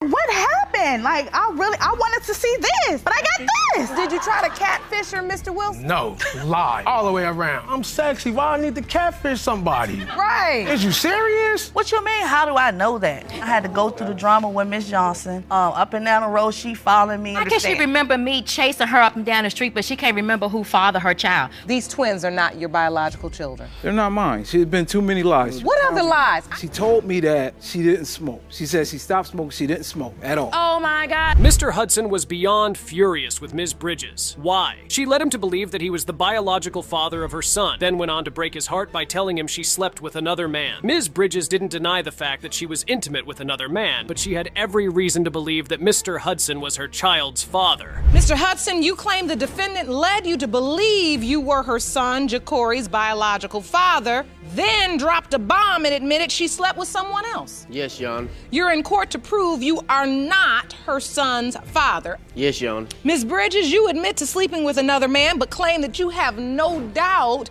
Mr. Hudson is your child's biological father. Yes, Your Honor. Now, Ms. Bridges and Mr. Hudson had been together for 5 solid years. Around this period was when Ms. Bridges got pregnant, and Mr. Hudson automatically believed he was the father because, at the time, she was the only one she was sleeping with, or so he was led to believe. We were together for approximately about 5 years, Your Honor. Okay. So you were there throughout the pregnancy, Yes, and you were ma'am. taking care of her. You all lived together. Yes, ma'am. You had a relationship. Yes, Your So Honor. you thought this baby was yours. Yes, Your Honor. Were you at the birth? Yes, Your Honor. I was at the hospital. I took her to doctor's appointments. I was there. I cut the umbilical cord, Your Honor. I even signed the birth certificate on the day of the birth. The truth bomb couldn't have picked a better time to be dropped. Trust me. At one of their son's birthday parties, Mr. Hudson and Ms. Bridges got into a heated argument, and that's when the truth jumped out of Ms. Bridges' mouth that she slept with another man. When did she drop this bomb?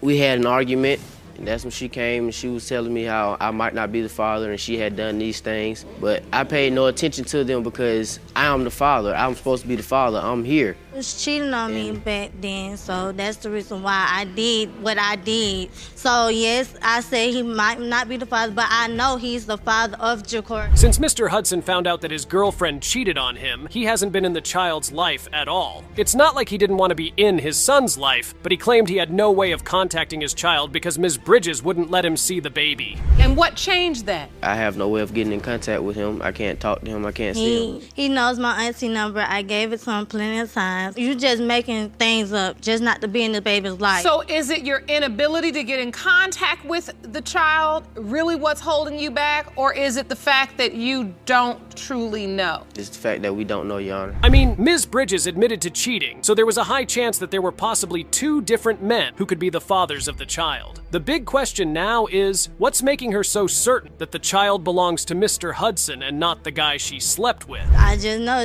look at my baby, and he been there for us, so it's like, hey, I've been there, correct. I took care of her when the time when she had no one else to take care of her. Yes, and I appreciate I took that the part. for everything. I did everything. She didn't have to do nothing but go to school. I paid all the bills. I worked 2 jobs Yes. at the age of 18. Mr. Davis, the man she had a sexual relationship with outside of her initial relationship with Mr. Hudson, walks into the courtroom, and his mouth is filled with so many truth bombs, believe me. The crazy thing was that Mr. Davis also thought he was the father of her child. You believe you're Ja'Cory's biological father? Yes, I do, for several reasons. Me and Miss Bridges met. We hung out for a couple of months. We ended up having unprotected sex around about 3 times. I didn't know that she was pregnant at all until I looked on Facebook one day, like a year later, and I see a picture of her son. And immediately I think her son looks like my nephew. Now, Ms. Bridges couldn't get her story right with the judge, and it was really starting to piss her off. First, she claimed she knew for a fact that Mr. Hudson was the child, but she left out the part where she also made it known to Mr. Davis that he could also be a potential father. But you testified earlier that you said you know for sure. I know for sure it's Mr. Hudson's child. So. But I mean, if you know that for sure, then what was the point of coming to me and saying anything at all?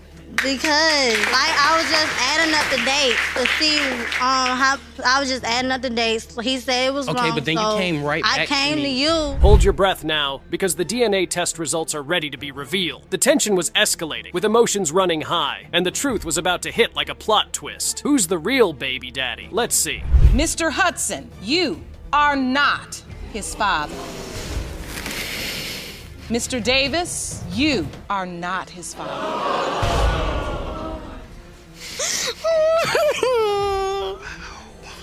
This courtroom is in shock. This is not what anyone expected to know. There was enough anger to go around in this court case. Ms. Colbert appeared in court, boiling like a volcano, to prove to Mr. Tubbins that he was the only man who could have fathered her twins. But Mr. Tubbins claimed there was no way he could be the father because he found out that she had slept with 2 of his family members. Ms. Colbert, you've petitioned the court for a DNA test to prove to Mr. Tubbins that he is the father of your 9-month-old twins, Ariel and Adonis Colbert. Yes, ma'am. Mr. Tubbins, you say you know you're not the twins' father and claim that you uncovered that Ms. Colbert slept with not 1, but 2 of your family members. Yes, sir. Everyone wanted to know what kind of relationship Mr. Tubbins and Ms. Colbert had that would make her want to sleep with his family members. Well, guess what? They were actually married. They got married about a month after they met each other, and she claimed it was because of Mr. Tubbins' religion. Your Honor, I am his wife. I married him 1 month after dating, and it was because of his religion issues. He wanted to become married and because he wanted to use me. He was living in a house with a 2-year-old child with no hot water and no electricity, and I felt bad for him, and I allowed him to come to my house and stay. Next thing you know, he impregnates me. But you're his wife now, And right? yeah, by this time, yes, I'm his wife. In no time, accusations started to fly about, and the secrets of their relationship started to come to light. After their marriage, less than 3 weeks into the marriage, Ms. Colbert hops out of nowhere and tells Mr. Tubbins she's pregnant, and in his mind, it just doesn't make sense. About 3 weeks after you married her, she told you she was pregnant. Yes. And immediately you questioned the twins. Yes, because she lied from the beginning. She told me that the last person that she slept with was 3 months prior before we started trying to get together. Then she turned it from 3 months to 3 weeks. When did she change the story? Right before the marriage. If there's anything Ms. Colbert was sure of, it was the fact that she had the worst taste in men, and getting intimate with Mr. Tubbins was the worst mistake of her life. She claimed he was using her because she loved him and wanted to get him out of a messy position in his life. He just used me. He was using my truck. He ain't have no way to get around, and I was helping him. And that's who you chose to sleep with? It was the worst mistake of my life. Exactly. It was the worst mistake of my life.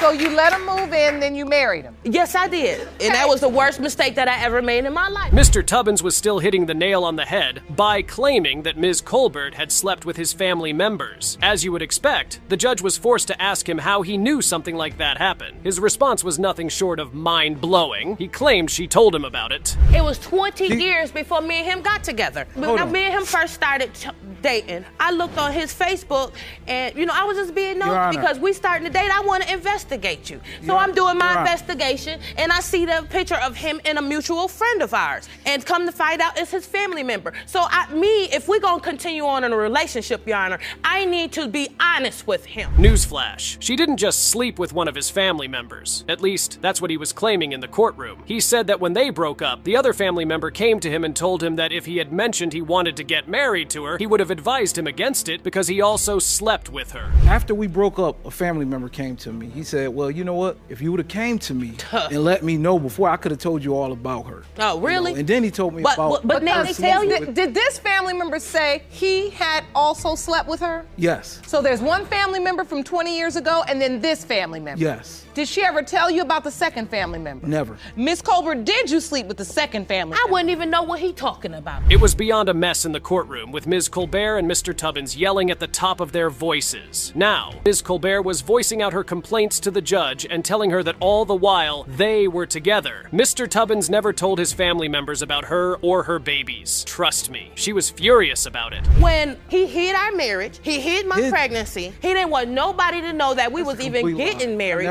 Why don't you be honest? You call yourself a man of God. Be a man of God and be honest. Okay? Don't sit up here and try to paint me out like I'm no tramp when I was nice enough to let you in my home when you ain't have You nothing. asked me to come. You asked me. I'm gonna ask you why. I own my own property, baby. So even the judge was about to lose her temper with Mr. Tubbins. He had no evidence to show that the twins were not his children. All his doubts rested on the fact that he felt Ms. Colbert slept with his family members. To make things even worse, he had never seen the twins since they were born. He wasn't making any sense to the judge anymore, so he decided to raise the argument about how the conception dates for the twins didn't add up to him. But Ms. Colbert was beyond ready for that fight. Trust me. The conception date is completely off. When we went to the hospital, the doctor said that she conceived on November 20th. We didn't have sex until November 30th. No, we didn't. Your Honor. We had sex a couple days before the 28th, and then we had sex for the second time on the 28th. So we had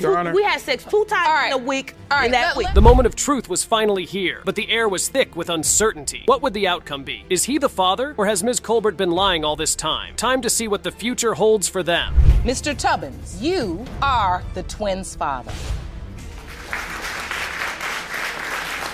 I'm sorry, I'll take care of him, but I have reason for doubt. I have reason for doubt. Oh, I'll really? take care of him. Okay, whatever. Whatever. Before you start acting silly in here off of emotion, you haven't even met your twins. You have 2 beautiful babies. Ms. Baylor had a brief sexual relationship with Mr. Childs. At least so she put it, and the result of the encounter was her daughter. At first, Mr. Childs accepted paternity and was open to being the father of her child. But that ship sailed when Mr. Childs' wife convinced him otherwise and said the baby could not be his. Miss Allen, you say that after After a brief affair with Mr. Childs, you discovered you were pregnant with your daughter, Ms. Baylor. You intend to prove that Mr. Childs is, in fact, your daughter's father. Is that correct? Yes, Your Honor. Mr. Childs, you admit to the affair with Ms. Allen, but say she was involved with several other people around the time of conception. Ms. Baylor was pretty direct, I'd give her that. She was asked why Mr. Childs was denying her and her baby, and her reply was sharp. She claimed he was denying her child because of his petty wife, and she had her hands wrapped all around his decisions. But Mr. Baylor came to the rescue in defending his wife. His petty wife. She's been doing that for years. She wasn't there when we were sleeping together or nothing, so I don't think she had anything to do with it. So you're basically blaming his wife? Yes. She should blame herself, Your Honor.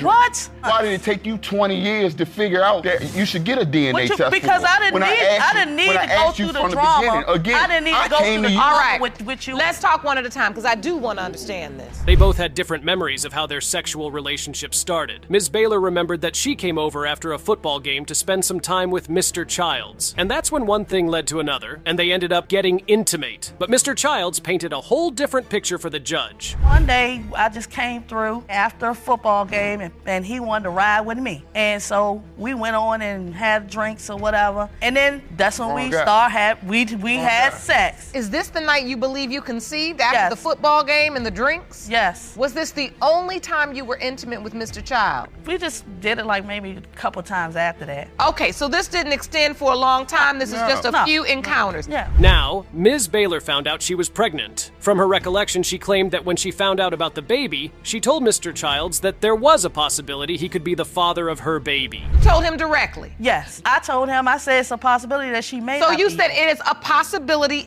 that she may not be yours? Exactly. So you acknowledge this doubt? Yeah. Okay, so Mr. Child. Yes, ma'am. How did the story go in your assessment? Your Honor, listen, wasn't no, hey, listen, I'm trying to get at you or anything like that. No, never that. It's just a moment that happened. As I said, they both had different stories as to how they remembered the whole situation. Mr. Childs claimed when he found out she was pregnant, he reached out to her and asked her to get a DNA test done if she believed the child was his. After that, she disappeared and didn't even tell him when she gave birth. If you're pregnant and it's mine, let's get a DNA test. We can go ahead and get this out of the way. Have no problem with taking care of her because she would have been my first. I don't see her again for months. Probably longer than that, Your Honor. So, Ms. Allen, when Ms. Baylor was born, you didn't invite him to the birth? No. Did you invite any other man? No. Did you inform the other possibility or the other possibilities that they may be the father as well? You did? Yes. There was a reason she had been quiet all this while. She was a loose cannon, believe me. Mr. Childs' wife was tired of listening to Ms. Baylor speak, so she decided to drop some truth bombs of her own in the courtroom, and they were not funny at all. Remember me chasing her up and down the street, but she can't remember who fathered her child. Why am I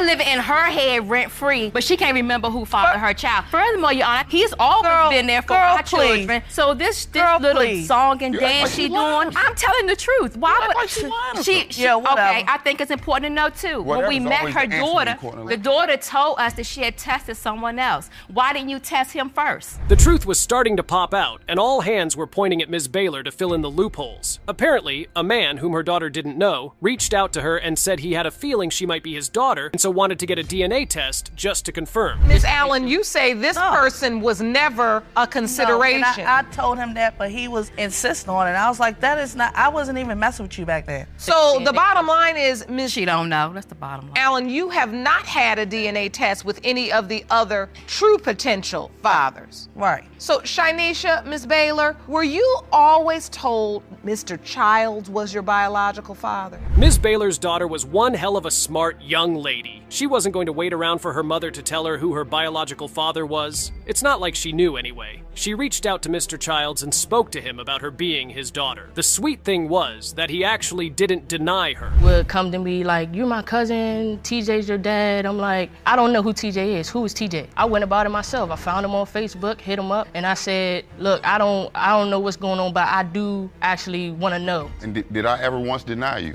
Nah, you never did. Never once. Never once. A child looking for a father, Your Honor, and I stand a chance of being there, I'm gonna be there. Mr. Childs was not a bad man after all. She actually made several efforts to meet Ms. Baylor's daughter when she was much younger. Well, guess what? He actually did meet her. But the problem was Ms. Baylor. She just wasn't being very truthful with her daughter. 11 years ago, you would have been 9, Miss Baylor. Yes, ma'am. So you made an attempt Yes, to meet ma'am. Miss Yes, Baylor ma'am. at 9 years old. Yes, ma'am. But you weren't informed of I any met of this her. till you were 14. No, ma'am. I met her. I sat down and talked to her at Miss Allen's house. I felt like I never saw this man in my life. Like when people was telling me when I was 14, I'm like, I don't know nobody named TJ. I don't remember him. Well, it's time we brought the cut-tunes down on this plot twist, wouldn't you say? It was time to find out the truth and know if the craziness was all worth it. The moment of truth is here, people. Brace yourselves for the results. Mr. Child, you are not the father.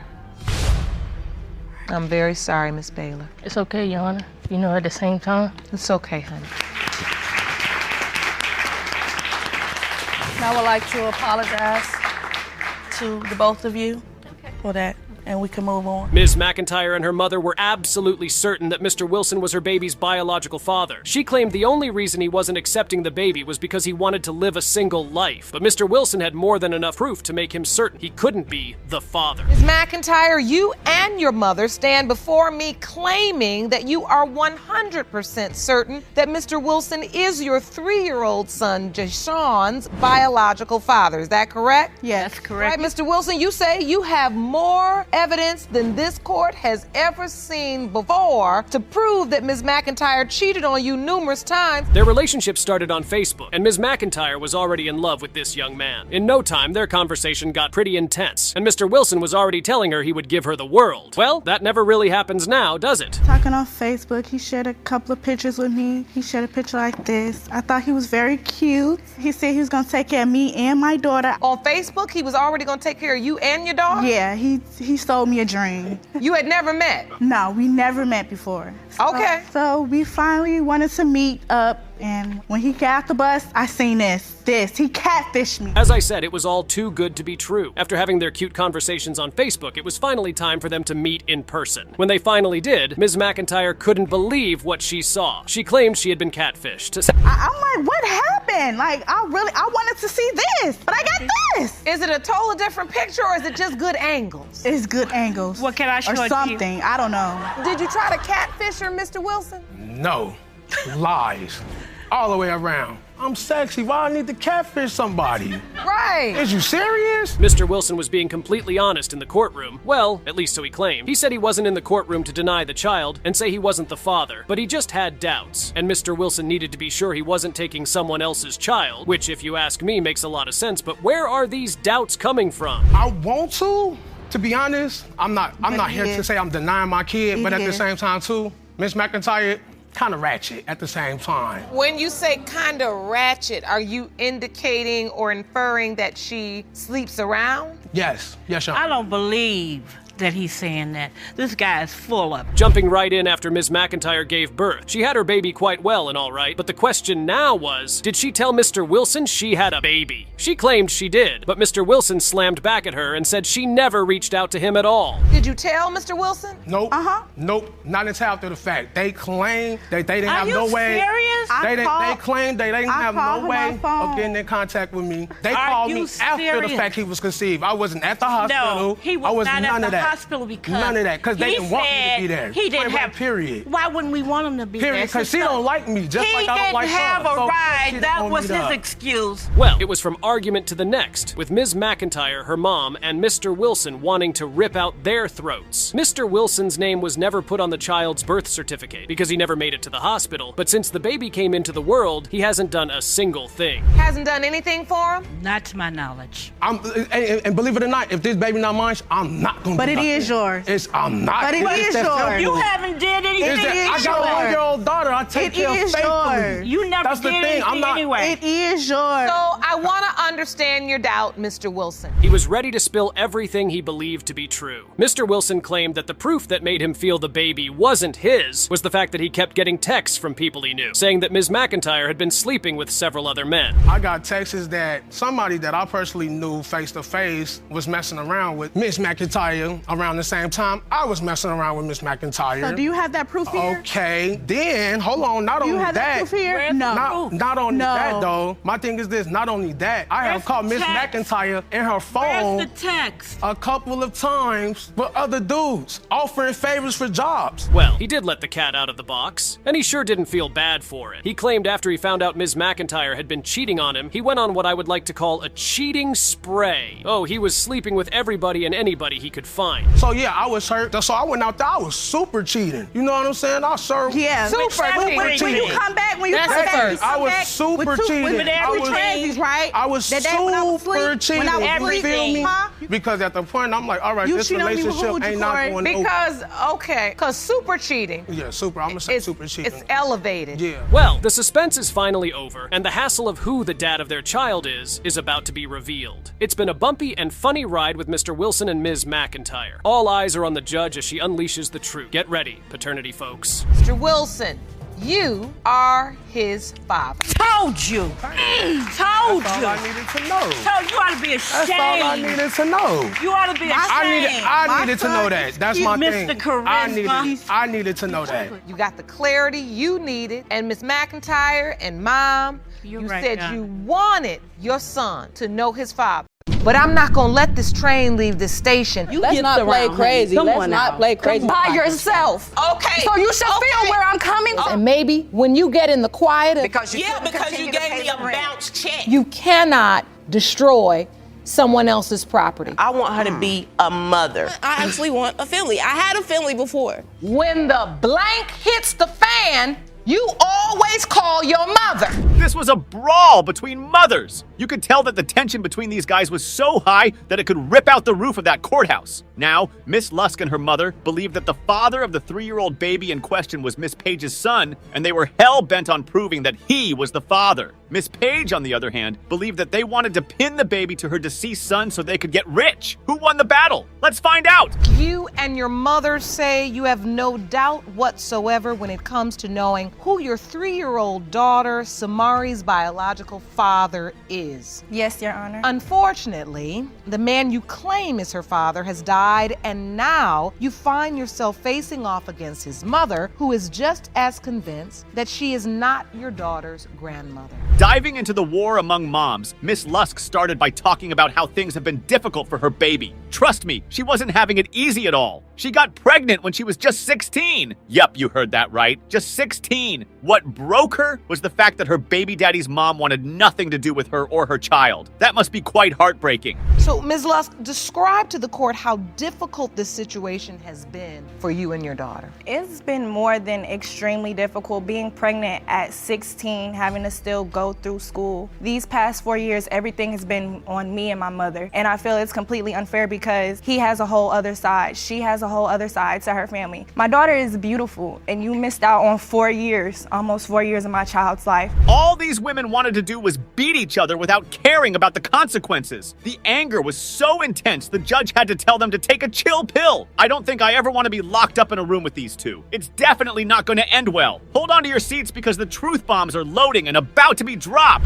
Was now pregnant by yourself. Okay. So you should feel where I'm coming from. Okay. But not only that, Let's get some order, ladies. You're absolutely correct. I am, and I'm doing a good job. I have 2 jobs. Let's get I some have order. 2 jobs. Going back to college in August. You're absolutely correct. You're absolutely correct. But you should be on my side, if anybody, because you've been there. Miss My daughter's Lusk, beautiful. Miss Lusk, calm down. Miss Page wasn't feeling any sympathy in that courtroom. She had only one mission, to prove the baby didn't belong to her deceased son. She was fully convinced that her son had nothing to do with Miss Lusk, and they pinned the baby on him so they could get the money on his insurance. I don't even know who's telling the truth at this point. Unfortunately, her son is deceased, so this has been an ongoing paternity issue for the past 3 years related to this beautiful, precious little girl. And you're saying you need help. They're out for money. I had insurance on What my money? son. I had an insurance insurance policy. They're out for That we money knew and- nothing about. No, Let her that we speak. know Nothing about. Unless it's proven it's not my son's You baby. never I posted knew it on anything Facebook. about Miss Lusk. Lusk. Knew nothing about her. At first, Miss Page told the court that she had never heard of Miss Lusk while her son was alive. Was Miss Lusk going to allow her to say that? Hell no! She stood her ground and explained several situations where Miss Page would interrupt them whenever they were fooling around with each other in school. The crazy thing is that it was all happening under Miss Page's roof. I guess she wasn't as smart or observant as she thought she was. You said you had never seen her before until you went to her school? Yes, Your Honor. How did you get the news that she potentially was pregnant? Well, I'm thinking that someone told me via Facebook or something like that. No, ma'am. So please respond, Miss Anderson. How do you know what happened? I contacted Miss Page through Facebook to tell her to call me. She called me, and that's when I broke the news to her about my daughter being pregnant by her son. Baby daddy's mother couldn't keep her anger in check, all right? She was heating up like a bomb that was about to explode in the courtroom. She hopped on Facebook and painted Miss Lusk as the villain in their superhero movie. Trust me, this woman went to every length to make her point known. Your Honor, we have never asked her for anything. At all. Once she suggested bringing over a used walker. We declined her walker. She went into one of her little, oh, that ain't my grandbaby. Make sure you find your baby's daddy. And she's publicly putting it on Facebook. my Also to child's the name. point where I can't defend myself because she'll have me blocked or she'll have it where I can't post comments. And I don't slander her on my Facebook. Not once have I ever said anything bad about this woman. Miss Page kept denying that she had never heard of Miss Lusk at all. Her new story was that she had never seen her baby before. Well, except once by accident, but Miss Lusk jumped right in and said that wasn't true. She said there were times she even held the baby and had some intimate time with the baby. I promise, it only keeps getting more intense with them. I seen her one time by accident at an acquaintance birthday party. So you've never had the opportunity to come by and spend time held with my her. daughter at that party. She also she had the opportunity. Yes, ma'am. Yes, Miss Lusk, I held her and I got a picture taken. You had a someone few. want to see. Did she You had even a few. And favor the family? You posted it on Facebook. You posted it on your Facebook page. To be honest, yes, I don't This want is my to first time around seeing him. you, Miss Anderson. Yes, it is. And my first time and hopefully last seeing you. With the way they were going, it didn't seem like they were ever going to reach common ground, and Judge Lawrence saw that. The moment of truth is finally here. Let's see who goes home feeling happy and who goes home with tears rolling down their faces. Between Miss Page and Samari Page is 99.96%. 4 years, and I never asked For nothing 4 of years, you. I never asked my son nothing been of deceased. you. Stop Absolutely arguing. correct. Both of you all are in so much pain. Everything that comes out your mouth is bitter. She is one crazy woman, if you ask me. First of all, Miss Matthews had an affair with another guy and got pregnant, as if that wasn't enough. She went on to break Mr. Moore's car window because she thought he was cheating on her. Trust me, it's all shades of crazy in this episode. I hope y'all are ready for the drama. You admit to having an extremely complicated relationship with the defendant, Mr. Moore. Now you say you're here today to prove that he is your 3-year-old daughter Zanaya's biological father. Yes, Your Honor. Mr. Moore, you argue Ms. Matthews was having an affair with another man and say she waited to notify you about her pregnancy because she was uncertain if her unborn child. Mr. Moore was sure filled with doubt. He made sure Miss Matthews had no way of reaching him or contacting him until he was certain the baby was his. That's a little too extra from him, if you ask me. What breaks his heart the most, though, is that they were really into each other from the beginning of their relationship. I guess good things don't last forever, right? For Neat, in the beginning, we were cool. When I met her, she was a party girl, all the way up to date. Okay, so then you started a sexual relationship. Yep. Were you ever in a committed relationship? Absolutely. She told me that she was pregnant, but she waited 4 months to do it. Keep in mind, we stayed using condoms all the time, 24/7. No. We stayed using condoms, unless I was just out of it one night. So let me understand this, Ms. Matthews. Yeah. So you were in a relationship with Mr. Moore. Yeah. Miss Matthews was being pretty fishy while telling her story. She claimed she was in a committed relationship with Mr. Moore, but refused to tell him she was pregnant. I mean, who does that? She then starts to change her story by saying they were on and off. Pick a side, Miss Matthews. Which exactly is it? I didn't tell him I was pregnant because it was something I went to the doctor in Alabama and they didn't tell me, they didn't know if my baby was gonna be alive or dead. So I didn't know what I was gonna do. I didn't tell some of my family members either because I didn't know what I was going to do. So you were having issues and complications with in my the pregnancy. yes. We can stop playing victim, though. So I didn't show you the papers? I got these papers. Papers of what? With the guy child who is presumably, he could be the dad. Okay. Mr. Moore sure had evidence to back up his claim. He had a photo showing Miss Matthews kissing another man. Seems like Mr. Moore's skills for stalking and investigation are pretty top tier, wouldn't you say? But Miss Matthews was prepared, trust me. She had her own evidence and it was mind-blowing. Matthews kissing another man. Yeah. During the time that you thought you were together. No, but... And how did you find this photo? That actually came from her social network that she used to have, her Instagram. Why did I post the picture? Because what picture did you post that made me do that on Throwback Thursday, Your Honor? Jerome, let me see that. Man. What picture did you post? And the reason I did bust the window out is because I was calling his phone about this picture. Miss Matthews had some serious balls, trust me. She openly admitted in court that she broke Mr. Moore's car window because he wasn't picking up her calls. I don't think you need me to tell you that Miss Matthews is one hell of a woman. You really don't want to be on her bad side, I promise you. And there was a brick by the tire. I said, oh, this is a coincidence. What a coincidence. And I bust the window out. Okay, so you admit in open court and went home and ate some So cereal. you're admitting today in open court that you busted the window out of his car. What's wrong with you, man? I don't have to lie about what I do. Mr. Moore, let me see this evidence you have. You was real chilly This that night. is a picture of what? Things were really starting to get out of hand in that courtroom. These two weren't here to play nice with each other at all. Mr. Moore's niece steps up to the podium to give her own side of the story. Oh, she didn't like Miss Matthew for sure. The things she had to say will leave your mind filled with nothing other than shock. Told me he started dating her and she was pregnant. I just started laughing because, like, you don't know how many other dudes she done told this to before. Like, this is a rumor around the hood. She gets around. But what do you mean? What do you mean? She My told back page, other. You Let's gets not play around, crazy. Honey. Let's Let's not not play crazy. Come The on. whole 117th You know gets you. around, Let's baby. not play What about crazy. the back page? So hold on, But Miss go take care of your daughter. That's what you need to do. Go take care of your daughter. That's what you need to do. Ladies. His niece drops the biggest truth bomb the courtroom has ever heard. She says Miss Matthews' child calls 3 different guys daddy in their neighborhood. Wow, I'm beyond speechless right now. What did you just say? She called us 3 other dudes in the neighborhood that we live in daddy. Zanaya. Not my uncle. Yes. It's Wait.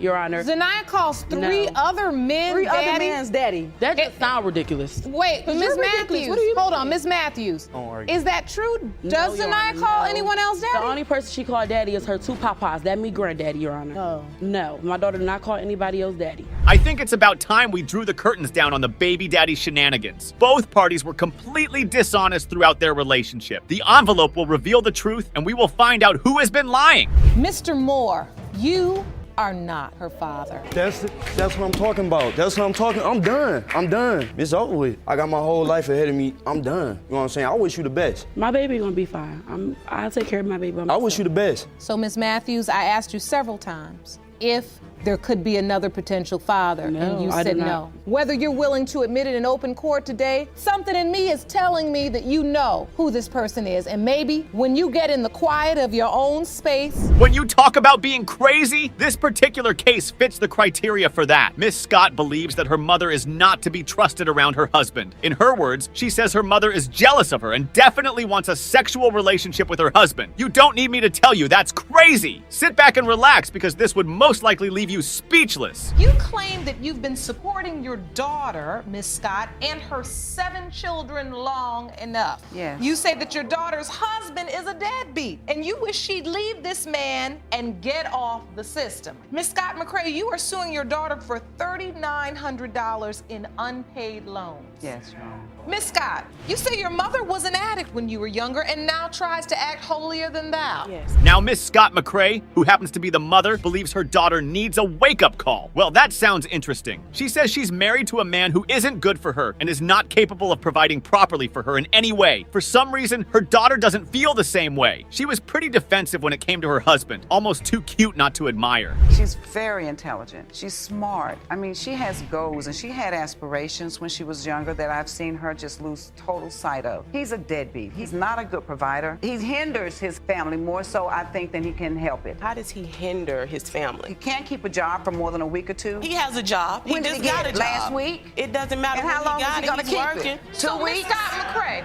How long is he gonna keep it? Just let it be known, Mom. Oh, the courtroom lit up in no time, people. You could tell these two women didn't particularly have a cute mother-daughter relationship. All they wanted to do was argue and fight. At some point, it was almost impossible not to laugh at them. But Miss Scott McCrae was throwing some serious shades at her daughter's husband, and Miss Scott just wasn't having it. Ms. Scott McCrae, why are you calling your daughter's husband a deadbeat? If I have 5 children depending on me and they need things in the morning to sustain them while they're at daycare, and this man, What's the things they need? I was sleeping in their den. I was sleeping in their den. I watched Toy one night, particularly. He went into the kitchen 3 or 4 times. Miss Scott McCrae was clearly in that courtroom to do one job. I'm sure you're guessing what it is. Well, I'll tell you exactly what it is. She was there to expose her daughter's husband in every single way possible. Talk about shortcomings. He definitely had a lot. Trust me, at this point, you really can't blame Miss Scott McCrae for acting the way she did. Your Honor, not when you're getting evicted every 6 to 7 months. It shouldn't be a family decision. Not when it's getting every year. They're good. They do good at tax time. But let you tell it you paid our rent for 5 and 6 months. So that's when I was staying with you when you were on Tucker CG. And as soon as I moved out, y'all got evicted because you couldn't continue to pay the rent. You gave me a bounce check. No, I didn't give you a bounce check. We were in a bond. I You canceled it. I canceled $400. Now Miss Scott had enough of the false story her mother was trying to paint. Apparently she wasn't the all-perfect mother we were led to believe. Trust me, there was so much more to the tale. Miss Scott McCrae was living like a teenager in their home. She even had a man she was sleeping with while living in her daughter's home. Damn, I don't even know what to say. We getting the kids ready for daycare. If Toy wouldn't have walked in the living room, the kids would have seen her full moon. My couch. And I've never even. I don't know if I want to know, but you know what I'm saying.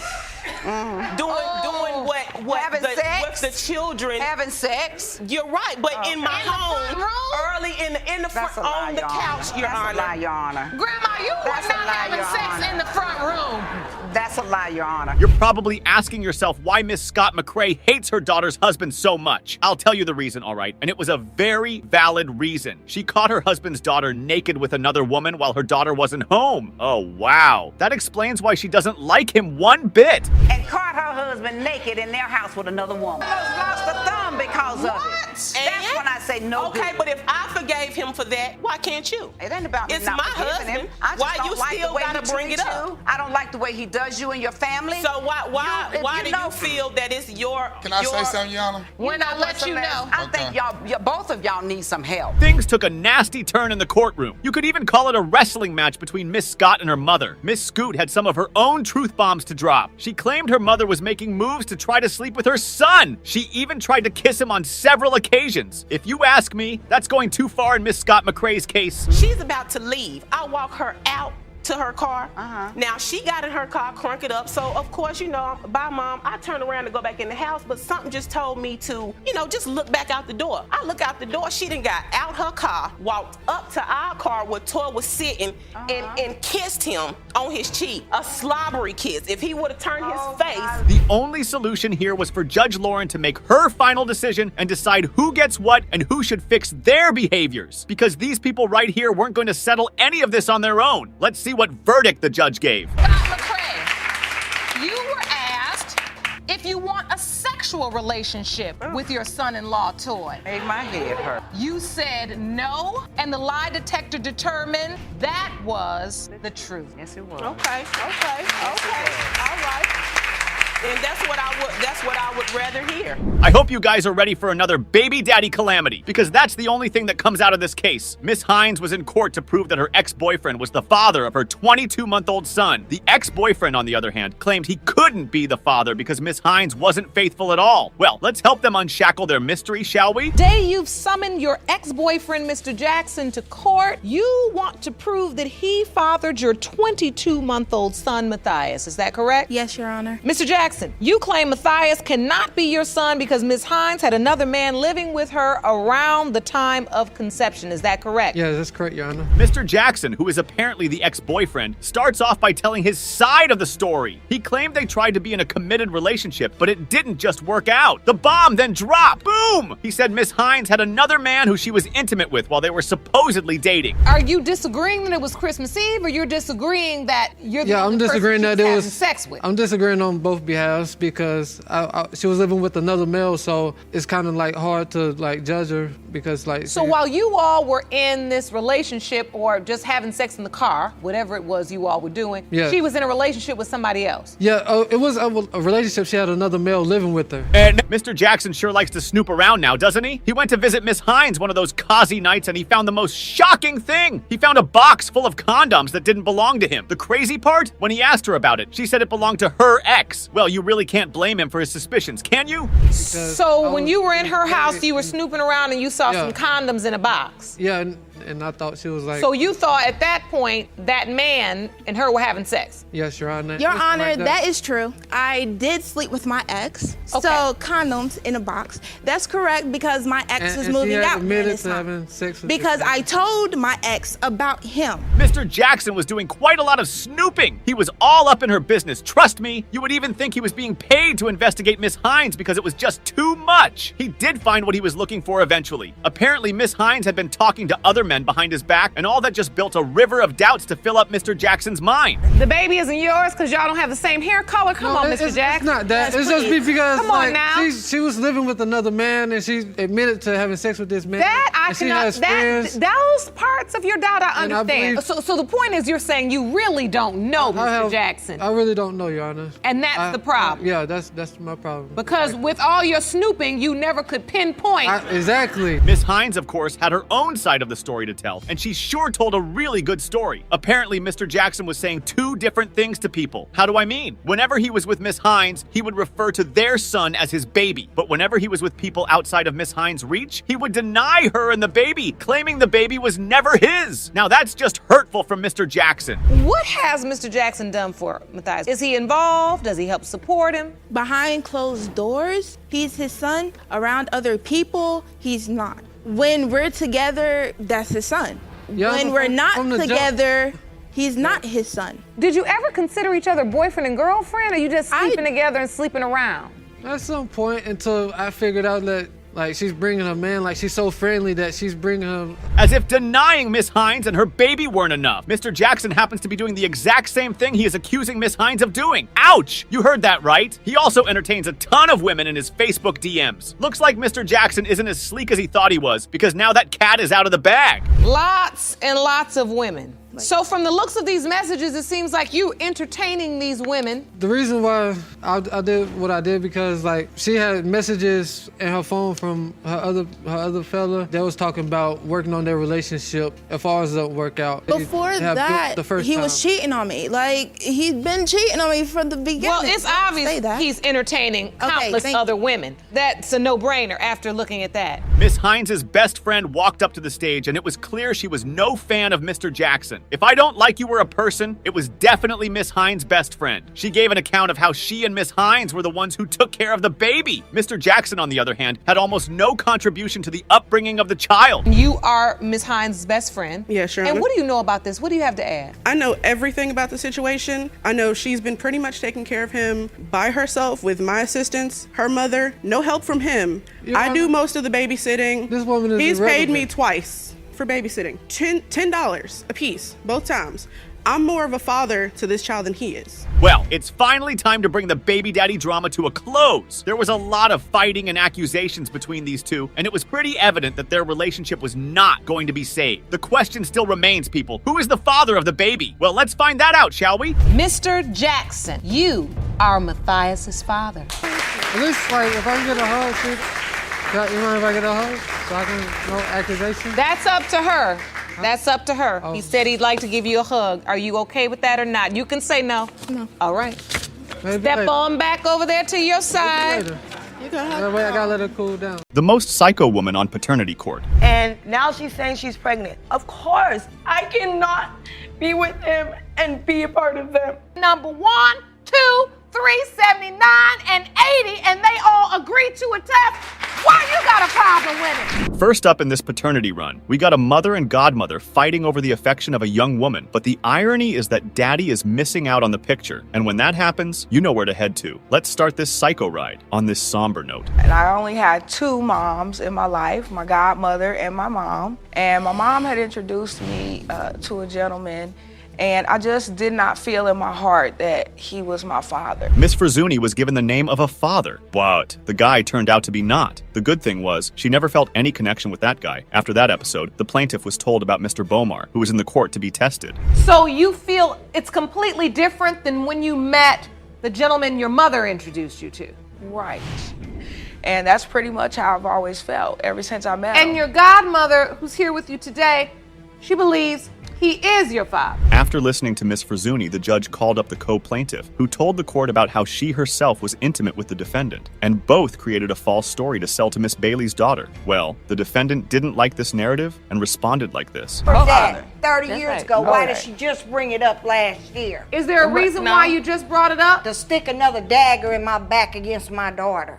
As far as stories people have told her, that's just what they were. Miss Bailey testified to the court that there was no way that Mr. Bomar could be her daughter's father, as she was intimate with multiple people at the time, including her friend at the time, and she blamed Miss Hallams for the reckless choices she made. He was 21 years old. Maxine was 30.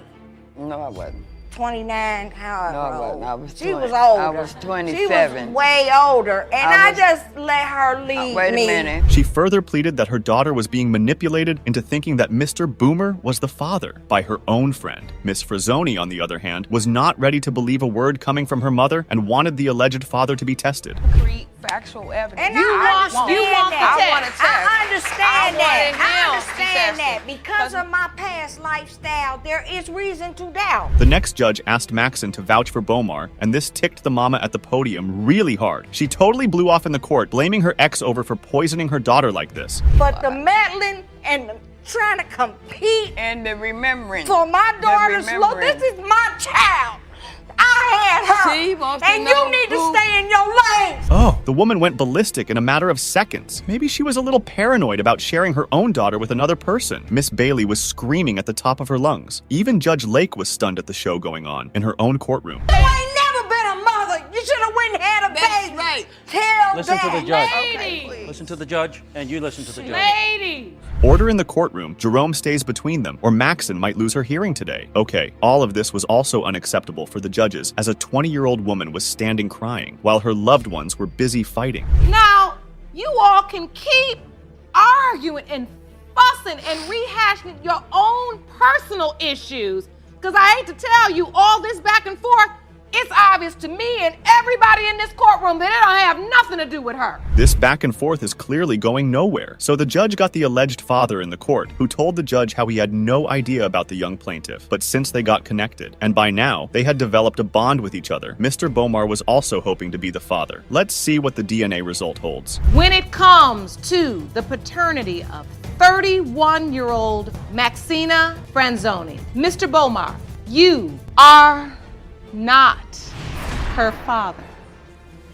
I'm sorry to you both. Malicious rumors made the son sue her mother and sister. In this case, you can see Ms. Chandler and her boyfriend dragged his mother and sister in the courtroom due to the damage they have intentionally done to the couple's reputation. On the other hand, to support the maniac actions, the defendants claimed that baby mama has manipulated Mr. Hilliard. Let's move to this lunatic episode. Miss Chandler, you and your boyfriend, Mr. Hilliard, are suing his sister and mother for defamation of character. You claim they are spreading malicious rumors regarding the paternity of your son, Brandon Jr. The trial began on this note. It was revealed that the plaintiff is promiscuous and has been busy with so many guys, like she's got to play with them on a racing track. However, the mommy admitted the claims and put on the break show like this. She has a lock on her cell phone to where my brother can't see her phone. She's cheated on my brother. He stayed at my house with his kids. Now, what proof do you have of that? She's admitted it to me. No, I have not. Uh-oh. Ms. Chandler took over and bashed the defendant over her interference in her life. I mean, girl, that's fair enough. Do good. Have a good situation for the psycho girl. Go get your life, lady. Let others do their things themselves. You should not be talking about me sleeping around. What I do with my life is my business. 3 babies, 3 baby daddies. I got had 3 babies with the same man. Okay. Even after that, the supposed auntie didn't stop to put her leg in the middle and asserted that the child's mommy has been dating some other guy when his brother was away. But Judge Lake had to spill the beans that she needed to keep her nosy behavior shut down for good like that. A guy that she lived next door to, she started dating him when my brother went to California. That's why you and your mama decided that I was a bad person because And I don't even know why you're over there talking in the first took place. Brandon away. Oh my. Here came another out-of-mind person in support of the defendant. The alleged granny claimed that they were robbed and his son had also left them helpless. But Ms. Chandler denied her claims and asserted that they always go nuts when things come to her. So it seems she has brought just more drama to this testimony instead of a sense like this. You're the one that told me whenever I don't need a family, I have a family. That's right. Yeah. Because you turned your back on me, attacking me, coming to my house, trying to like take then my why don't you stepson. keep that tater trap of yours shut? Despite these accusations, it was revealed that Ms. Hilliard had said crap about babies and claimed that Ms. Chandler's babies can never be her grandchildren, even if the DNA test determines that they are. Oh, so why is she holding up crazy grudges against baby mama? Or they both have gone crazy for real? Hey, punk! You told me they can never be a part of you, even if this test comes back that it's your grandson, right? I never said that. You and Gina. Gina. Yeah. No, I told you that. Up next, the plaintiff told the court that the defendant's never-ending and lots of drama has split the family apart. And yeah, I have to say that too. No one can tolerate that much torture. When are you together? You do a lot. You and him broke up because of you, not because of me. Because 4 years of this. Oh my. Guys, hold your ears because what next you are going to hear will definitely blow your mind. Ms. Hilliard, have you lost your mind or are you even in your senses? I mean, I am wondering if they even have the court's environment toxic. What could they have done at their home? Do you feel like Miss Chandler uses your grandkids as pawns? Yes, ma'am. Just to get whatever she needs out of Brandon. Back and forth accusations were not helping in solving this exhausting family dispute. So Judge Lauren dismissed them and asked to get those results to settle this conflict once and for all. Let's watch if the DNA results will be able to change both grandma and aunt for babies. In the case of Brandon Jr., Mr. Hilliard, your wait is over. You are the father. Thank you. Now apologize. I'm sorry.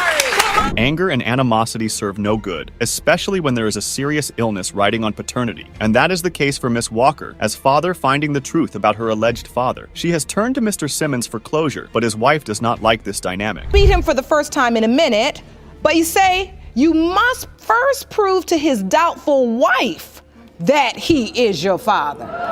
Yes, you're Well, okay, Miss Simmons, you contend that there's absolutely no way. So the trial begins with the defendant giving the cold shoulder to Miss Walker, claiming her husband was incapable of having children at all. But the plaintiff had a hard time believing it. She can tell the court how Mrs. Simmons' sister was the one who reached out to her and claims Miss Walker as their brother's daughter. And this fact rubbed the wifey real hard. No, I wasn't. Well, how did it happen? Because the sister called him and said, Bruce, I met so-and-so. Asking for your wife's permission to talk to your own daughter? That sounds odd, isn't it? But Mrs. Simmons was not ready for some random girl to pop into their life. They articulated her reservation quite loudly, which drove Miss Walker to the edge of crying. And this made the judge go like this. Are you upset that she made contact, or are you upset that your husband may be her biological father? No, none of that. None of that, because he wants to be a father.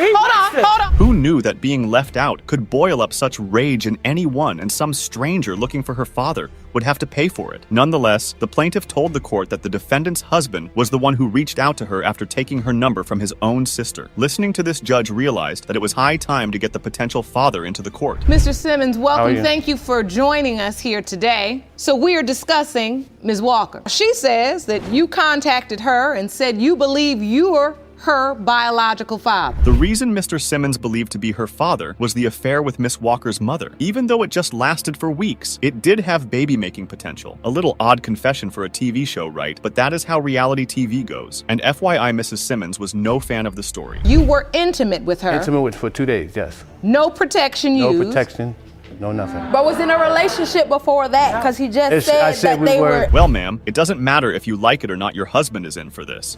It further revealed that Miss Walker and Mr. Simmons shared a lot of similarities. They both had asthma, and the same cancer gene ran in their family, which deepened their belief of being related. So even if it's not him, somewhere in this long of line of right, I'm somewhere close to finding out. That's one reason why I'm propelled to really find out, because there is a medical history in my family. However, everyone, including the plaintiff, could not understand why Mrs. Simmons was giving her a hard time. Because anyone in their right mind would get threatened by someone's daughter, would they? Apparently, the enraged wife could not step down a notch. I'm the innocent one because whatever she has animosity, that's what my mama and him. Because guess what? Y'all want But together. my point is, it should have been done. I've been telling him, get a blood test. Stop signing on the dotted line. Stop claiming kids unless you know they're yours. About to you? Hold up, woman. You might burst my eardrum. Goodness, she doesn't know when to stop, does she? Her attitude had the judge totally baffled. I mean, who wouldn't get confused with a grown woman acting like a stubborn child? I am observing is a level of animosity, Jerome, that we see with two women that are involved in the same man sexually, not involved with the same man because he's your husband. She can't take that away. Oh, boggy Mrs. Simmons even had the judge all rushed up. All of her corners were just to compete with Pleiades, and she had no care about her suffering from illness or finding the roots. Mrs. Walker's only hope of closure is that envelope. It has been determined by this court, Mr. Bruce Simmons, you are not her father. To determine about the deceased son's legacy, Ms. Bank came to the court in order to discover whether what Ms. Hawkins alleged is true or a big hoax. The supposed grandma claimed that the baby mama is just trying to pin the baby on her deceased son, whereas the mother alleged that Mr. Darrell acknowledged the paternity, and his mother is just denying the child out of spite. Let's move to the case. Ms. Banks, you say the defendant is pinning her baby on your son, Darrell, who was tragically murdered before her child was born. The trial began with Miss Banks's explanation of why she is denying the baby Jasani. It turned out that before his tragic death, her son expressed paternity doubts. She claimed that they had a wishy-washy relationship, but how does she know so much about them? Was she playing with them?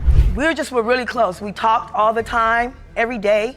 Jada met my son on Facebook, and she came and moved in with him the same day that she met him. They were dating, and they were off and on. They kept breaking up. Next up, Mommy testified, and while giving the relationship recap, she stated the whole opposite story. It slipped out that the potential baby dad acknowledged the paternity, and they had goo-goo eyes for each other that made her certain that Mr. Darrell is the father like that. And I had a strong relationship. We were on and off.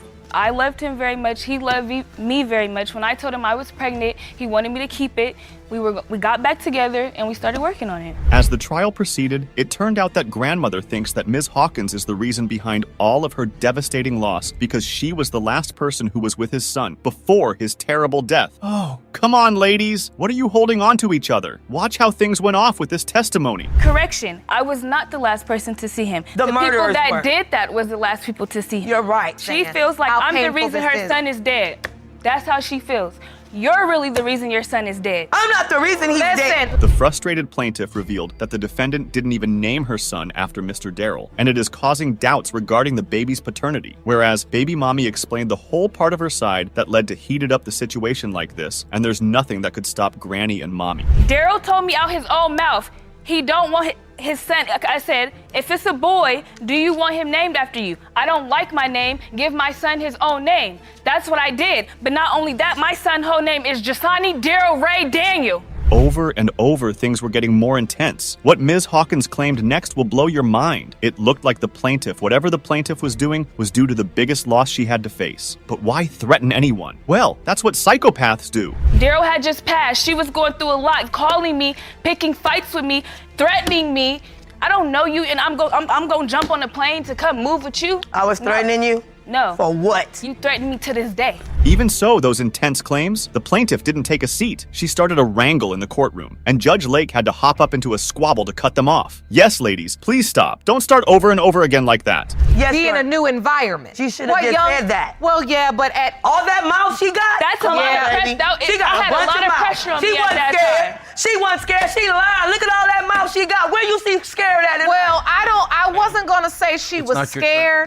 However, during their non-stop arguments, it was revealed that the baby mama filed for child support when his son passed away. But baby mama turned the whole show with her logical explanation like this. If a mother goes down to welfare and file for welfare and get on assistance, the father automatically goes on child support. I explained to them that Daryl passed away. They said, give us his social, we're gonna run it anyway and find his death certificate. Where could you? Alas, feeling sad for both the plaintiff and the defendant, their ongoing further fuels the whole situation instead of helping to resolve the case. But it was quite evident that they both need to know the results vehemently for baby and his late daddy. So let's go, get those results and see if they will help Granny find some peace or not. It has been determined by this court the percentage of relatedness between Miss LaWinda Banks and Jasani Daniel is 99.99%. You are related. We have been back together for about 2 or 3 months because the other guy that I slept with was 3 months prior to me getting pregnant. With her and the other guy, it was more than one time. And then on top of that, it was at my mom's house, in our bedroom. What? Get ready for some of the wildest paternity court cases you've ever seen. We've got a grandma who thinks her son's wife cheated, a convict who may be a father, and a couple who were using drugs together and now have a baby. Let's dive in and see what drama unfolds. Mr. Nevels, you are here today because you claim you are literally stuck between two women at war, your mother, Mrs. Latta, and your wife, Miss Coleman Nevels. Now, you admit you have serious trust issues with your wife, and you say your mother is only making things worse. Latta, the grandma, is convinced her son Dominique's wife, Jessica, cheated on him while he was in jail. Latta claims Jessica got pregnant just 2 weeks after getting out of jail, and she even has the receipts. Jessica got another guy's name tattooed on her body during their break. As soon as she got out, she came straight to my son, and 2 weeks later, she said she's pregnant. So in my mind, I'm saying, Your Honor, there's no way Nevaeh could be Mr. Okay, so I Neville's think daughter. that begs the question, how pregnant was she in 2 weeks? Your Honor, her and my son was nowhere near each other. She was seen on Facebook. Yikes, that's a bold move. But Jessica says they were on a mutual break, so she was free to do what she wanted. Dominique, on the other hand, had no doubts the baby was his, even though he knew about Jessica's other escapades. This guy is either super trusting or super naive. So we were able to do whatever we wanted to. It was a mutual agreement. And I feel Okay, so you're on a break and you've agreed to it. It's paternity court. So during that break, were you sleeping with other people without using protection? one other person. One. Okay, so now, Mr. Nevels, were you at the hospital when the baby was born? Yes. Things start to get tense when Dominique admits he's been having doubts about the baby's paternity. He says he sometimes looks at his daughter and sees features that don't match him, like he's trying to find proof she's not his. Ouch, that's gotta sting for Jessica. That is my son's child. So, Mr. Nevels, do you have doubts now? There's somewhat doubts from her admitting that she had sex with guys. She cheated on me in the past with multiple guys without having any remorse of any type of feelings by cheating on me. So, how have these doubts played out in your relationship? I feel very doubtful when I look at her. Sometimes You do? It's like... And then the bombshell drops. A random guy in the neighborhood told Dominic that he knew Jessica was cheating on him with someone specific. Dominic knows the details, so it seems like this other guy is legit. Jessica tries to play it off, saying she used protection with that guy, but Latta is not having it. So, has anyone ever told you your wife was cheating on you? Yes, ma'am. It was maybe a couple years back when I was walking through my neighborhood. A guy stopped me and said, "Hey, aren't you Dominique?" I said, "Yeah." "You go with Jessica Coleman?" I said, "Yes." He started describing her areas, only specific things that... The judge steps in to try and calm the situation, reminding everyone that mistakes happen, and the important thing is to try and rebuild trust for the sake of the little girl. You can tell Dominic is really struggling with all the doubt, but at least he's being honest about it. And now it's time for the moment of truth, the DNA test results. Mr. Nevels, you are her father. I told you. I never lied. Feel relieved? Feel better? It's a lot better. I feel... Clarify clerical fees in the amount of $50. Oof, looks like we've got another doozy of a case on our hands here, folks. This one's all about a little boy named Wesley and the question of who his real daddy is. His grandma, Miss Maldonado, is convinced that the man on the birth certificate, Mr. Marsh, ain't the real deal. And Mr. Marsh, well, he's got his doubts too. He suffers from a severe case of autism. He's being raised by his grandmother and barely knows his mother and his father. The results of today's paternity test will help determine the course of his future.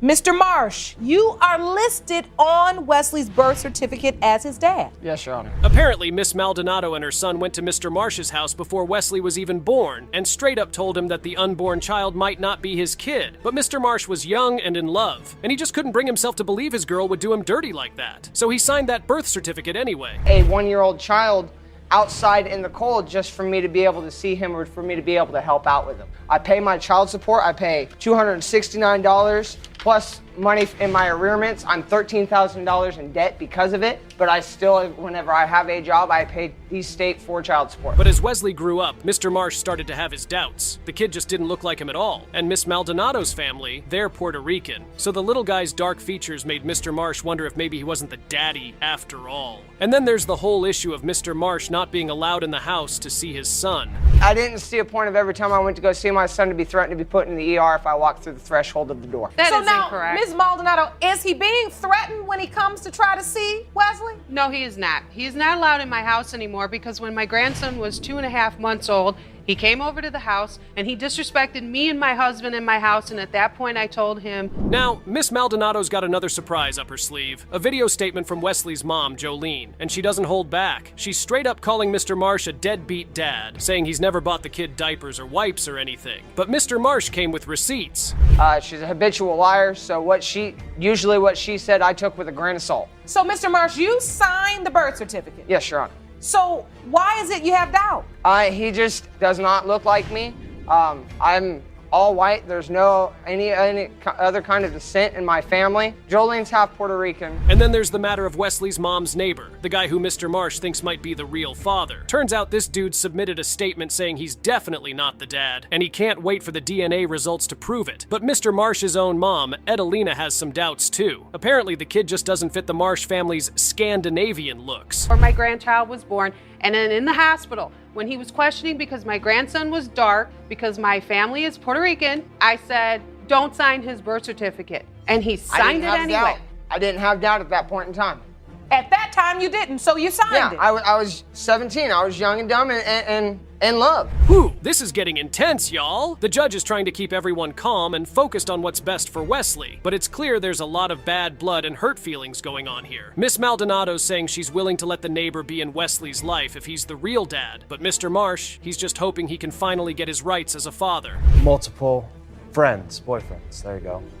Okay. So you are aware that your sister was with multiple men probably during the time Wesley was conceived. yes, and I forewarned Eddie that if you do not know it's yours, do not sign the paperwork. So you even warned Mr. Went Marsh. to his house. So this is with your my sister mom. and this is your Yes. daughter. Yes, ma'am. Now, the moment of truth is finally here. The DNA results are in, and the judge is about to reveal who Wesley's real daddy is. Mr. Marsh, he's on the edge of his seat, hoping against hope that he's the one. Miss Maldonado, she's bracing herself, ready to finally get some answers. And the neighbor, well, he's just hoping he's not the one, because that's going to be a whole other can of worms to deal with. Mr. Marsh, you are his father. Does that mean I get my rights to him? And I can go without the threats and actually be Nobody able to threatened you. I've sat on the fence for 5 years about getting the paternity test done because I wanted to believe that he was mine. Maybe I can have my rights to him. That is all the past. We've got a classic case of a grandmother who just can't accept that her grandson doesn't look like her. Miss Crow here is trying to prove that her son, Thomas, is the child of the late J.C. Turner. But Miss Reinhardt, the grandma, is having none of it. She's calling Miss Crow a liar and a manipulator, saying that the kid ain't her son's baby. Miss Crow, you have summoned the defendant to court to prove that her deceased son, J.C. Turner, fathered your 2-year-old son, Thomas. You want Thomas to know know who his father is, and you say that Ms. Reinhardt has done everything she can to sabotage your efforts. Is that correct? Yes, Your Honor. Miss Crow's trying to explain how she and JC met and fell for each other, but Miss Reinhardt's having none of it. She's saying that the timeline just doesn't add up, and that there's no way Miss Crow could have been pregnant that quickly. Grandma's got a sharp eye, that's for sure. Ms. Reinhardt, you don't believe your son is Ms. Crow's child's biological father. No. Explain. For several reasons. In the time period, the time frame she said she was, when she told me she was pregnant, it didn't happen that way. There's no way she could have been just 2 weeks pregnant and had her stomach firm as she did. And then it gets even juicier. Miss Reinhardt's bringing up how her son was schizophrenic and had stress seizures. Yikes. That's a lot to unpack. She's basically saying that JC wasn't exactly the sharpest tool in the shed, and that Miss Crow could have easily manipulated him. I knew my son inside and out, and I just don't, as a mother, as a grandmother, having 4 babies of my own, my gut tells me this is not my grandson. I do not see my son in that. I don't. I'm sorry. I don't. So, Ms. Crow, can you talk to me about the relationship? When I first met Jay, we were at a skate park. I noticed him in the parking lot, and I called him over to me. But Miss Crow's not backing down. She's insisting that JC knew the baby was his and was happy about it. She's even got some photos to prove it. But Miss Reinhardt's not convinced, saying that her son would have believed anything Miss Crow told him. Ooh, the shade is real, folks. He would willingly do so. He never said anything rude or disrespectful to me. He was nice to me. He was very accepting. He knew this was his child. We were together every day. He'd have believed you if you told him the sky was purple. Well, that's your own opinion. That's your own opinion. The mental capacity of a 16-year-old. And this okay, and you know what? He had feelings. He was schizophrenic. He had feelings. And then the real bombshell drops. Miss Crow reveals that she didn't even go to JC's memorial service because she was worried about having a confrontation. Oof, that's a tough one to swallow. She's basically admitting that she didn't want to face the family after JC's death. And you believe this baby does not have that characteristic, which furthers your doubt? To my understanding. Me to the point in which the baby was born. Was JC participating in the birth? Okay, so me and JC, at the time we were living together. It was March 2015. I have decided to no longer go any further in the relationship. But Miss Reinhardt's not letting her off the hook that easily. She's grilling Miss Crow about how she could have just lost track of her own child's father. Grandma's not buying the excuses, and she's making it clear that she thinks Miss Crow's just in it for the money. I knew for a fact that, you know, he's the father because I haven't been with anybody else. I was only with him in that time frame. He did come when my son was 3 months old. He came to see him. He had me take pictures on his phone with him and his son. And after that, you know, we went our separate ways and, you know, other things happened, but I was trying to take care of my family. And then the judge steps in, trying to get to the bottom of this whole mess. She's asking some tough questions, trying to figure out what the real deal is. But the tension is palpable, and you can just feel the animosity between these two women. The percentage of relatedness between Ms. Reinhardt and Thomas Crow is 99.6%. You are related. Ms. Reinhardt, you have never laid eyes on your grandchild. The plaintiff, Ms. Smithers, is convinced that her baby daddy, Mr. Stevens, is the father of her son Adrian. But Mr. Stevens ain't buying it. He thinks the kid looks more like the neighbor than him. Buckle up, because this is about to get messy. Ms. Smithers, you have dragged the defendant to court because you are devastated that he refuses to accept that he is your son Adrian's biological father. You claim today's DNA test results will have a dramatic impact on your future as a family. Is that correct? Yes, Your Honor. Mr. Stevens, you say that one look at you and the baby is all the proof anyone needs to see that you are not the father. All right, let's break this down. Apparently, Miss Smithers and Mr. Stevens met when they were just teenagers taking GED classes together. They started dating and even had a daughter together. But then things went south. Mr. Stevens was cheating left and right, and Ms. Smithers started getting suspicious. You know, like you can just type in a letter or you can go to the recent search and it would tell you all who you searched up on that phone. And like, so I would see her exes on there. So like, I didn't trust her. And so this happy relationship, it changed from, it went from being happy to everybody having trust issues. All right, what happens? I mean, you cheating wouldn't land you in paternity court. Now, Ms. Smithers is adamant that Adrian is Mr. Stevens' kid. She even claims they were back together when she got pregnant and that the other guy was just a one-time thing. But Mr. Stevens ain't having it. He's been looking at that baby since day one, and all he sees is the neighbor's kid. He's got doubts, and he's not afraid to let everyone know it. Because, you know, like, I found out that it was a boy, so, like, you know, it was my first boy. I was excited about that. You know, like, I wanted a first child, like, as a boy. That's what my 2 daughters were supposed to be. But it ended up being, you know. Your 2 daughters supposed to be girls. I hate to break it to you. Well, like, you know. And like there's nothing like wrong with that. 5 months, she pops up and tells you, I cheated and this may not be your child. The judge is trying to keep things civil, but you can tell this is really getting to Mr. Stevens. He's got tears in his eyes as he explains how he's been trying his best to bond with Adrian, but every time he looks at him, he just sees someone else's kid. It's gotta be tough, man. I mean, imagine raising a child you're not sure is even yours. And that was the first time it happened, and then about a week and a half goes by, and then it was her birthday. So, Ms. Smathers, you're saying you conceived on your birthday? Yes. Were you with Mr. Stevens around that time or only that time? No, we were together. We were together for, we had been back together for about 2 or 3 months because the other guy that I slept with was 3 months prior to me getting pregnant. But then, the plot thickens. Ms. Smithers' best friend, Miss Craig, takes the stand and drops a bombshell. Apparently, Ms. Smithers had expressed some doubts about Adrian's paternity to her. Uh-oh. Looks like Ms. Smithers might have been hiding something after all. Mr. Stevens is feeling validated, but Ms. Smithers is straight up denying the whole thing. He's the lightest one. Okay, well, you know, babies come in all different skin colors. You cannot judge a baby by what color they come out, but or even what color they are. You can't judge that. I know, that's one of his main points. That's what I'm trying to get through his head. Just because he has lighter skin doesn't mean he's not his. How many children do you have? 3. And Adrian is the baby? Yes, ma'am. When you look at Adrian, you see the other guy. The judge is trying to keep a level head, but you can tell she's getting a little frustrated with all the back and forth. She's reminding Mr. Stevens and Ms. Smithers that they need to focus on what's best for the kids, not their own personal drama. And she's got a point. These kids didn't ask for any of this, and they deserve a stable, loving home. That gives me more doubt, and like I just don't want that. Like, I want me and him to have a bond. Like, I want us to be able to go fishing. I want us to be able to go hunting and do stuff together. And that upsets you? Yes, ma'am. I see your eyes, they're watering.